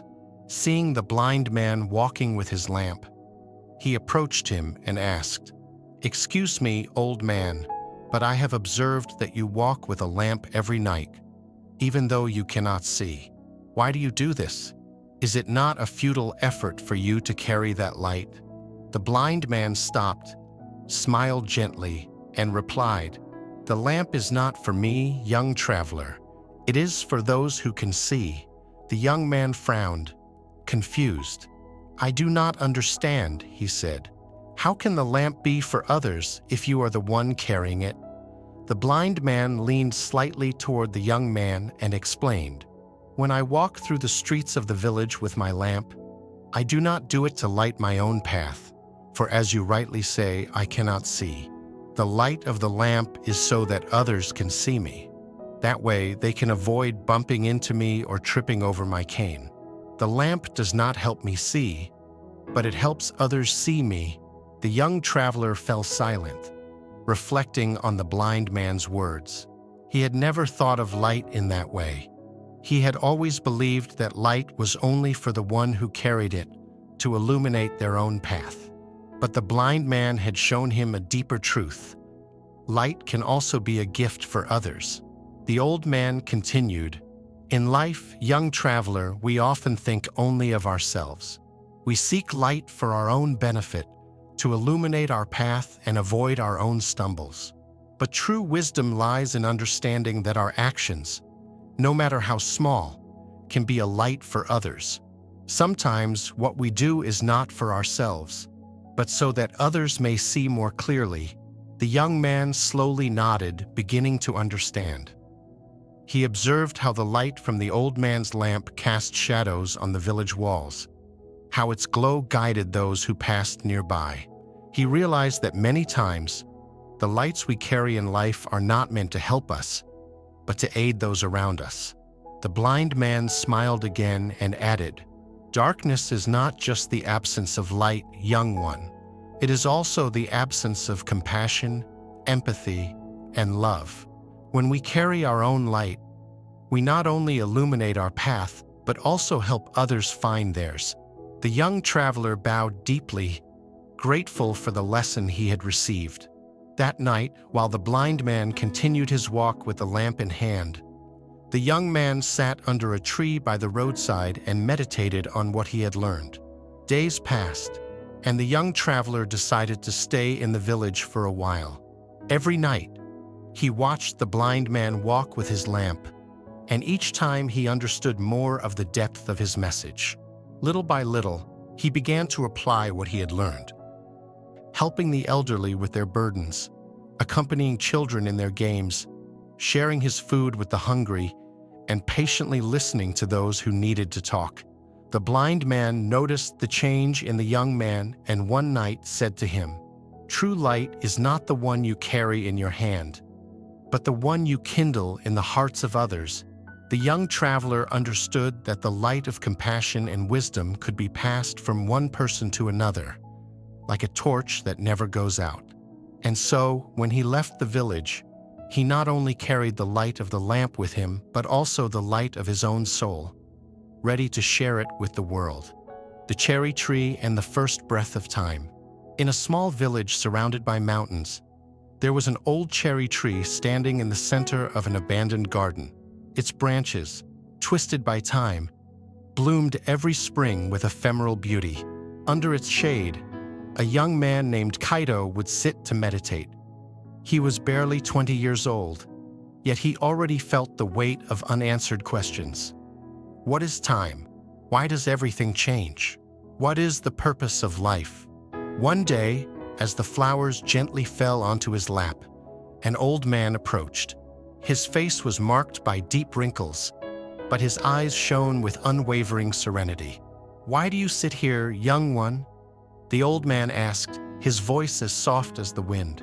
"I seek answers," Kaido replied. "I want to understand the meaning of life." The old man sat beside him and took a cherry blossom in his hands. "Look at this flower," he said. "It is beautiful, isn't it?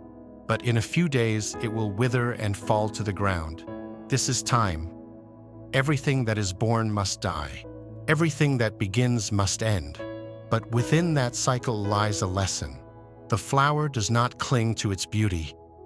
It simply exists in harmony with the present moment." Kaido frowned, trying to comprehend. "And what do we learn from that?" he asked. The old man smiled. "We learn not to cling, to accept that everything is temporary. And in that acceptance, we find peace." That night, Kaido dreamed of the cherry tree.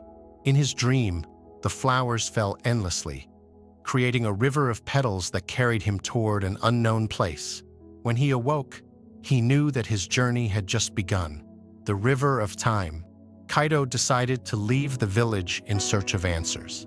He walked for days, following the course of a river that seemed to flow eternally. As he advanced, he observed how the water changed. Sometimes it was calm and serene, other times it roared with strength. One day, he encountered a woman washing clothes by the shore. "Why does the river never stop?" Kaido asked her.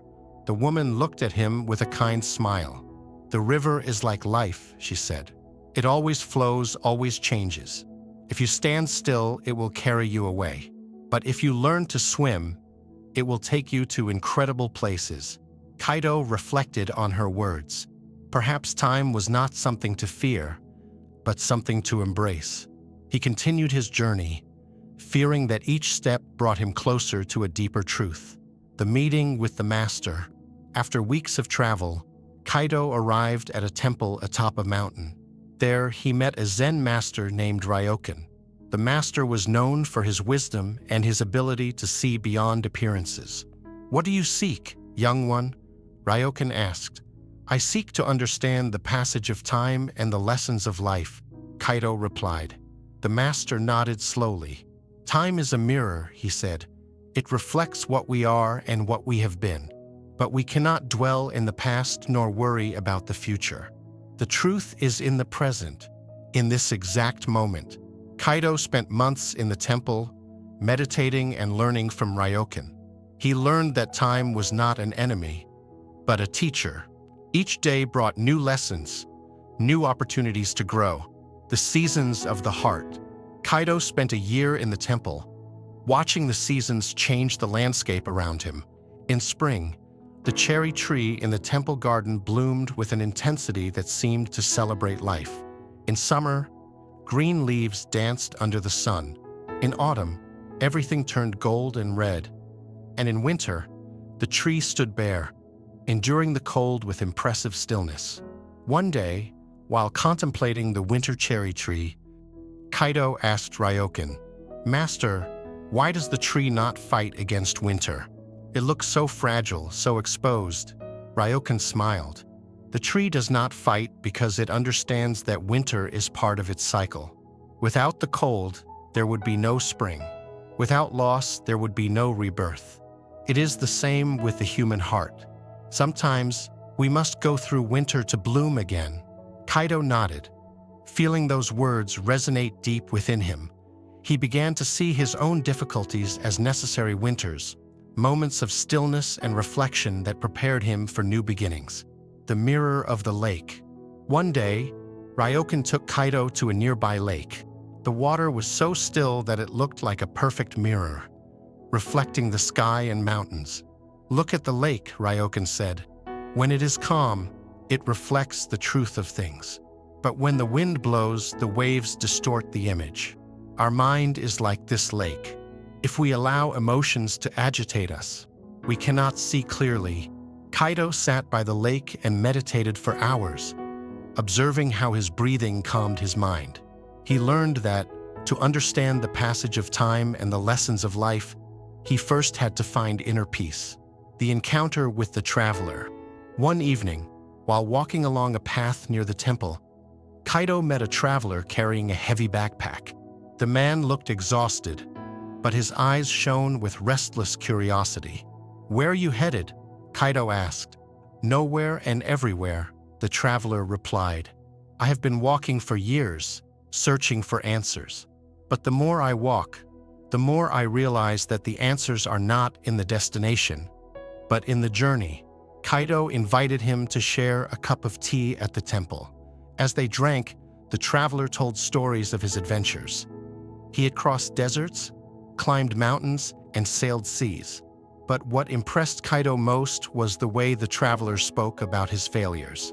"Every fall taught me how to rise again," the traveler said. "Every loss showed me what truly matters. Time does not forgive, but it gives us the opportunity to learn." Those words stayed in Kaido's heart. He understood that the journey was not just physical, but also internal. The return to the cherry tree. After several years in the temple, Kaido felt it was time to return to his village. Ryokan bid him farewell with a smile. "Remember," the master said, "time is a circle, not a straight line. Everything you learn, you carry with you, and everything you leave behind prepares you for what is to come." Kaido returned to the abandoned garden where he had grown up. The old cherry tree was still there, its branches still twisted but full of life. He sat under its shade and closed his eyes, feeling that he had completed a cycle. The flowers fell gently upon him, reminding him that life is fleeting yet beautiful. And in that moment, Kaido understood that true learning was not in the answers, but in the questions. Not in stopping time, but in living it fully. The gate without a gate. The young Renji had traveled great distances to find Master Sojin, whose reputation for wisdom had reached even the most remote lands.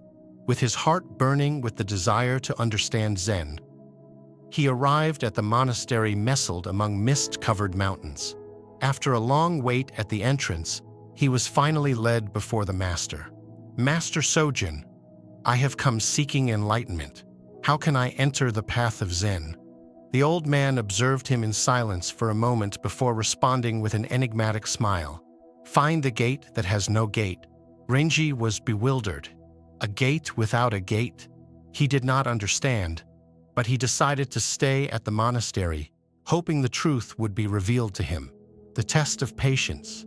Days passed, and Renji was assigned seemingly absurd tasks. Sojin instructed him to sweep leaves in a forest where the wind never ceased to blow, write sutras in the sand that the river washed away, and carry water in a bucket with holes. His frustration grew, and he finally confronted the master. "Master, what is the purpose of these tasks? They do not bring me closer to Zen. They only confused me more." Sojin simply smiled and replied, "When water is poured into a container, it takes its shape. When the mind clings, it gets lost in illusion." Confused but determined, Renji continued his training. However, impatience dominated him each day. Every action seemed useless and meaningless. One day, Sojin instructed him to meditate by the river until he understood the nature of water. For hours, Renji watched the current flow between the rocks, changing direction effortlessly, dissolving without resistance. Then, in a moment of clarity, he understood. The essence of water is not to fight against the course, but to adapt to it. The trials of winter. During a harsh winter, a sick monk required care.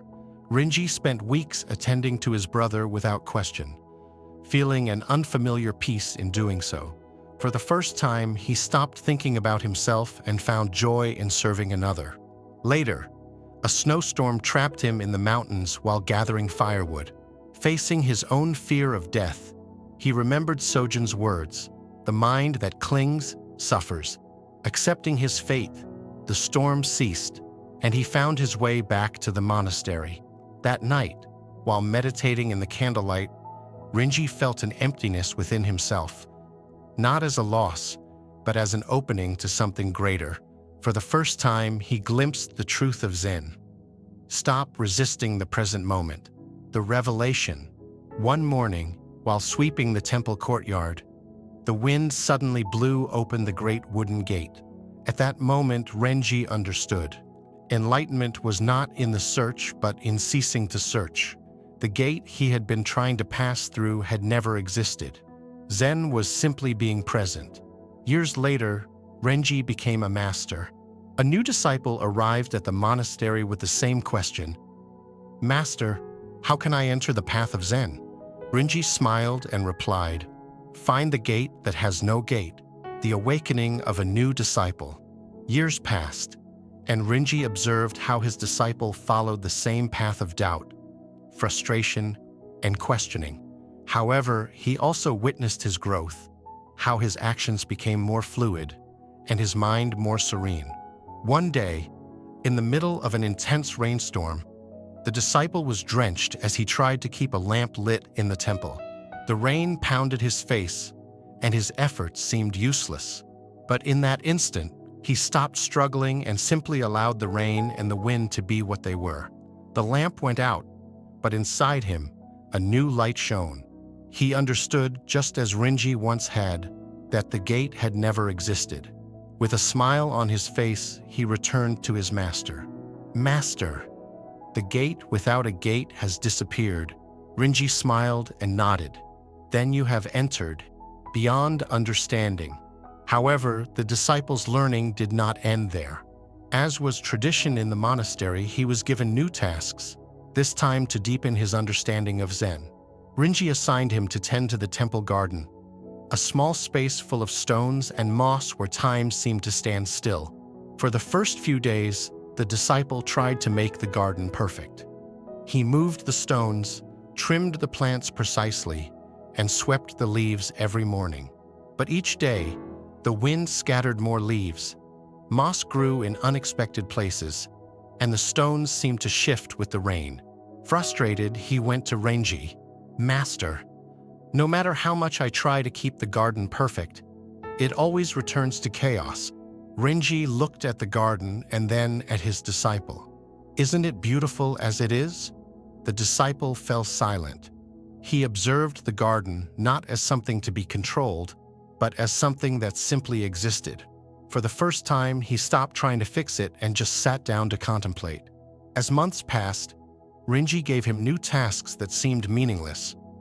Listening to the sound of water throughout an entire night, sitting at the temple gate without moving until dawn broke the darkness, writing a sutra in the wind with his hand.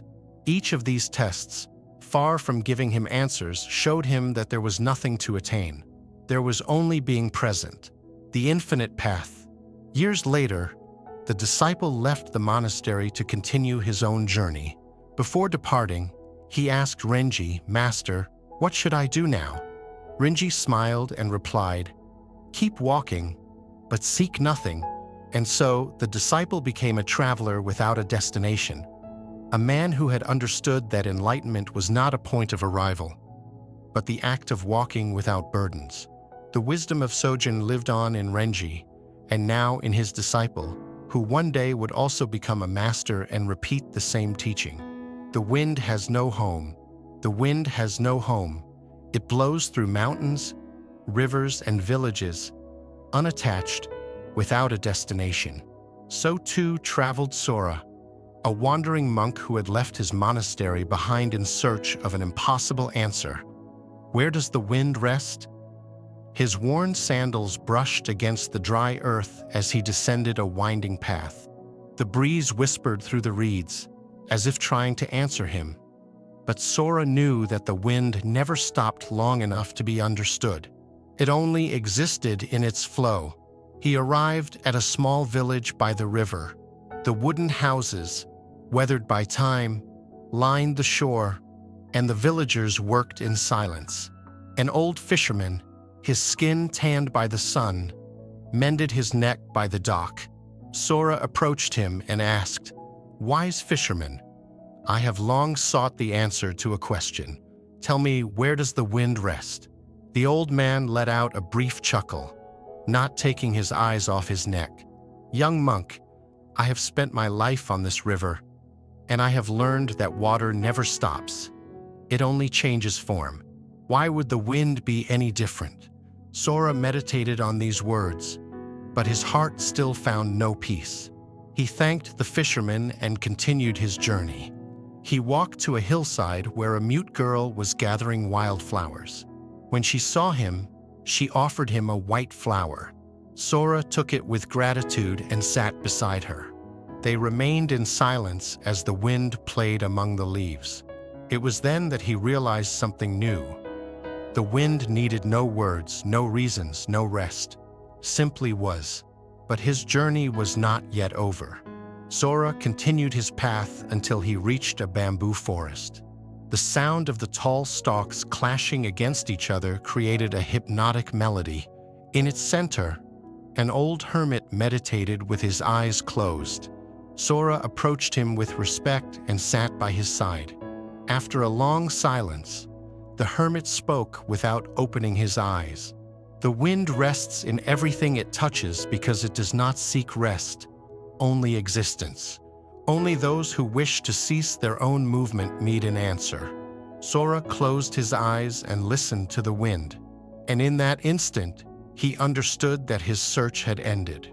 With a serene smile, he stood up and continued walking, now without questions, letting himself be carried by the infinite breeze. The sun was beginning to set when Sora arrived at a vast golden plain, where the wheat swayed like waves under the orange sky.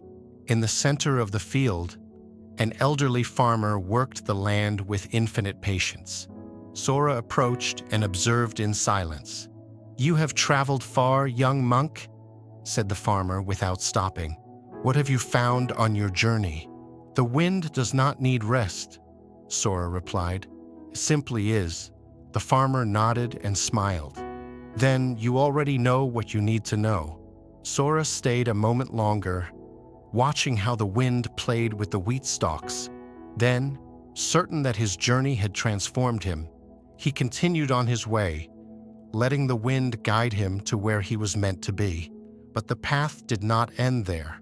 During his travels, Sora found an abandoned monastery, where the echoes of ancient prayers still resonated within the walls. He stopped to rest, but soon realized that even in silence, the wind continued to move, intertwining with his breath. He understood that he could not escape his own essence. Further ahead, at the peak of a mountain, he met an old man sculpting figures in stone. Each strike of his chisel was like a whisper of the wind shaping the rock. Sora asked, "Master, why do you sculpt with such patience?" The old man smiled. "Because every stone holds within it the form it is meant to take. You just have to learn to listen." Sora reflected on this, and in time, he understood that his journey had never been about the wind but about himself. He continued his path and arrived at a village deep within the forest, where the villagers cultivated their lands in harmony with nature. There, he met an old woman who wove nets with golden threads. "Every thread has a purpose," she said. "Even if you cannot see it, everything is woven into the fabric of existence, like the wind in the sky." Sora meditated on this as he watched how the wind gently moved the threads, realizing that even in the invisible, everything was connected. Days later, he found a hidden waterfall deep within the forest. He sat by the shore and listened to the roar of the water. An elderly monk appeared beside him and said, "The wind and water are the same. They always flow, never stopping. But that does not mean they do not rest. They rest in movement, in change, in their very nature." Sora understood that rest was not the absence of movement, but the acceptance of it. With this realization, he continued his journey. In a fishing village by the sea, he met a man building boats. "Why do you build boats if the wind is unpredictable?" Sora asked. The man smiled. Because it is not the wind that decides the course, but the navigator. Sora meditated on these words as he watched the sails flutter in the wind. He understood that although the wind blew without direction, it was each traveler who chose how to follow their own path. Finally, Sora reached a temple atop a cliff, where monks meditated at dawn, letting the wind caress their faces. There, an old master said to him, "You have traveled a long way, young monk. Have you found the answer you were seeking?" Sora smiled, feeling the breeze on his skin. Yes, the wind does not need rest because it is always home. The master nodded and, with a serene smile, pointed to the horizon. Then you no longer need to seek. Now you can simply be. Sora closed his eyes and took a deep breath, feeling how the wind passed through him, light and unburdened. He realized that his journey would never truly end because he was part of the wind, and the wind was part of him. He remained still for a moment, allowing the breeze to brush his face, feeling its softness and strength at the same time. In that instant, he became acutely aware of everything around him. The whispering trees, the distant murmur of the river, the crunch of the earth beneath his feet. Everything was in motion, and yet, within that ceaseless flow, there was a deep stillness, a peace that did not depend on the absence of movement but on the total acceptance of it. He wondered how many times he had searched for a destination, a definitive answer, without realizing that the answer had always been there, in the simple act of existing. He understood that true wisdom was not in finding a place to rest but in learning to be part of the eternal flow of the universe, without resistance, without attachments, with the certainty that every step was already part of the path itself. With this new certainty, he opened his eyes and gazed at the horizon. He felt that it no longer mattered where his feet took him because he was already home. Every path he walked, every breeze that enveloped him, every star that illuminated his night, was a manifestation of what he had always been and always would be. Slowly, without haste, without questions, he set off once again. His steps were light, his heart serene. He let himself be carried by the infinite breeze, in perfect harmony with the world. High in a mountain range, where the clouds caressed the highest peaks and the winds whispered the world's secrets, stood the Hozoin Monastery. This place was a refuge of calm for those seeking the path of Zen, but it was also a mirror that reflected the shadows of the soul. At the monastery lived Master Kogen, a man of indeterminate age whose presence was as imposing as the mountains surrounding the temple. His steps were slow, and his gaze was penetrating, as if he could see beyond flesh and bone, straight into the spirit. Kogen believed that Zen was not a theory but a practice that had to be lived in every breath, in every step. However, in recent years, he had noticed a change in the air of the monastery, a heavy indifference creeping among the monks. One of the youngest, Rio, was the perfect example of this phenomenon. He had come to the monastery seeking refuge after a life marked by his family's neglect and emotional abandonment. Though his initial intention was to find peace, over time, he had adopted an apathetic attitude toward everything around him. He woke up every morning, completed his tasks, and meditated, but his spirit seemed absent, as if an invisible wall separated him from the world.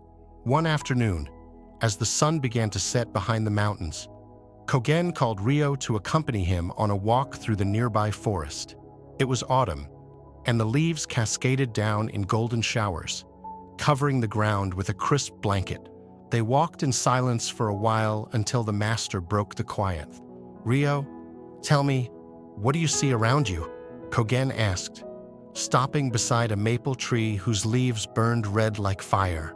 Rio looked without much interest. "I see trees, falling leaves, the forest." Kogen nodded slowly. "And how do you feel when you see all this?" The young man shrugged. "Nothing in particular, master. It's just a forest." The master said nothing more, but a flicker of concern passed through his eyes. They continued walking until they reached a small clearing where a stream meandered between the stones. Kogen sat on a rock and pointed at the flowing water. Rio watched the stream. Its course is not straight, yet it never stops moving. The stones do not halt it. Rather, they shape its path. Life is like this stream, always flowing, always finding its way. But indifference is like a stone that becomes lodged, refusing to move with the current. Tell me, do you feel that you are flowing or that you are a trapped stone? The young man didn't know how to respond. He looked at the stream, but his thoughts were tangled. There was something in Kogen's words that unsettled him, as if the master had put into words something Rio had not dared to admit. In the following days, Kogen began assigning specific tasks to Rio, each designed to confront his indifference. One day, he was asked to care for a sick tree in the monastery's garden. Another, to spend hours watching the sun rise and set. At first glance, these tasks seemed trivial, but each held a hidden purpose. Meanwhile, other monks were also struggling with their own battles against indifference. Akemi, a senior nun, had begun to feel that her years at the monastery were a monotonous repetition of the same rituals. Hojin, an elder monk, had emotionally distanced himself from the others, believing that detachment was the path to enlightenment. Gradually, Kogen involved everyone in group activities that required collaboration and mindfulness, from building a new meditation hall to preparing communal meals. One night, during a meditation session, Kogen spoke to the group. Indifference is a silent poison. It makes us believe that we are separate from others, that our actions do not matter, but then teaches us that everything is interconnected. A falling leaf changes the course of the river. A word we speak can change a heart. How can we allow ourselves to be indifferent when every moment is an opportunity to transform the world and ourselves? His words resonated deeply with the monks, but especially with Rio. That night, as he gazed at the starry sky, something inside him began to change. For the first time, he felt the weight of his apathy and the need to free himself from it. Over time, Rio began to engage more with life at the monastery. He learned to tend the garden with care, to listen attentively to others, and to find joy in small moments. Though the path was not easy, with every step, he felt the barriers separating him from the world begin to crumble. Observing this change, Master Kogen smiled with satisfaction. He knew that true awakening was not a sudden event, but a continuous process. And in that process, Rio had taken the first step, recognizing the connection that had always been there, waiting to be discovered.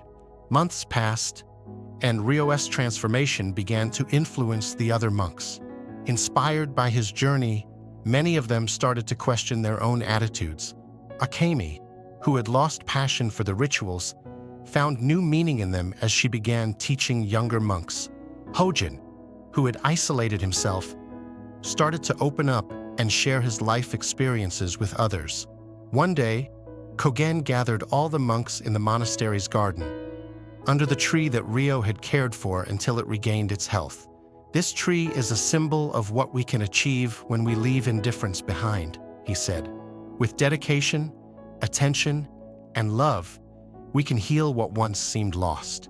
Each of you has the power to transform your own life and the lives of those around you. The world needs fewer trapped stones and more currents that flow. The monks nodded, feeling the depth of Kogen's words. Though the path to enlightenment was long and full of challenges, they knew that the first step was opening themselves to the flow of life and letting go of the heavy burden of indifference. From that day on, the Hozoen Monastery became not just a place of meditation, but a beacon of connection and transformation. As the days grew longer and the seasons changed, the monastery began welcoming visitors from nearby villages. Some came seeking spiritual guidance, others simply out of curiosity. The monks, led by Rio and Akemi's example, dedicated themselves to receiving visitors with hospitality, sharing teachings, and demonstrating how monastic life reflected the Zen philosophy. One day, an elderly woman named Masami arrived at the monastery with her grandson. a boy named Haru. Masami had heard of the changes at Hosoin and wanted to learn how to overcome her own sense of disconnection from the world. "My life has always been filled with noise and responsibilities," she confided in Master Kogen. "Now that I am old, it feels like all of that has passed, leaving me empty." Kogen listened attentively before replying. "The emptiness you feel is not a loss but a space for something new. Stay with us for a few days and find meaning in the silence." During her stay, Masami participated in the monastery's activities, from preparing meals to taking long meditative walks. Meanwhile, Haru befriended Ryo, who taught him how to care for the garden and explained the importance of every plant and tree. "Everything here has a purpose," Ryo told him. "Even a fallen leaf nourishes the earth so that something new can grow." The presence of Masami and Haru brought a new dynamic to the monastery. For some, like Hojin, it was an opportunity to rediscover human connection. For others, like Akemi, it was a reminder that Zen teachings were not meant to be confined within monastery walls but shared with the world. When Masami and Haru bid farewell, they left behind not only their gratitude but also a legacy of transformation. Inspired by their experience, the monks decided to open the monastery to more visitors, creating a space where people could find refuge and reconnect with life. Over the years, Hosoin became a symbol of renewal. The monks continued their daily practice, now with a renewed awareness of their purpose. The indifference that once threatened to stagnate their lives had been replaced with a flowing current of energy and dedication. Each day brought new challenges, but also new opportunities to grow and share the Zen path with those who sought it.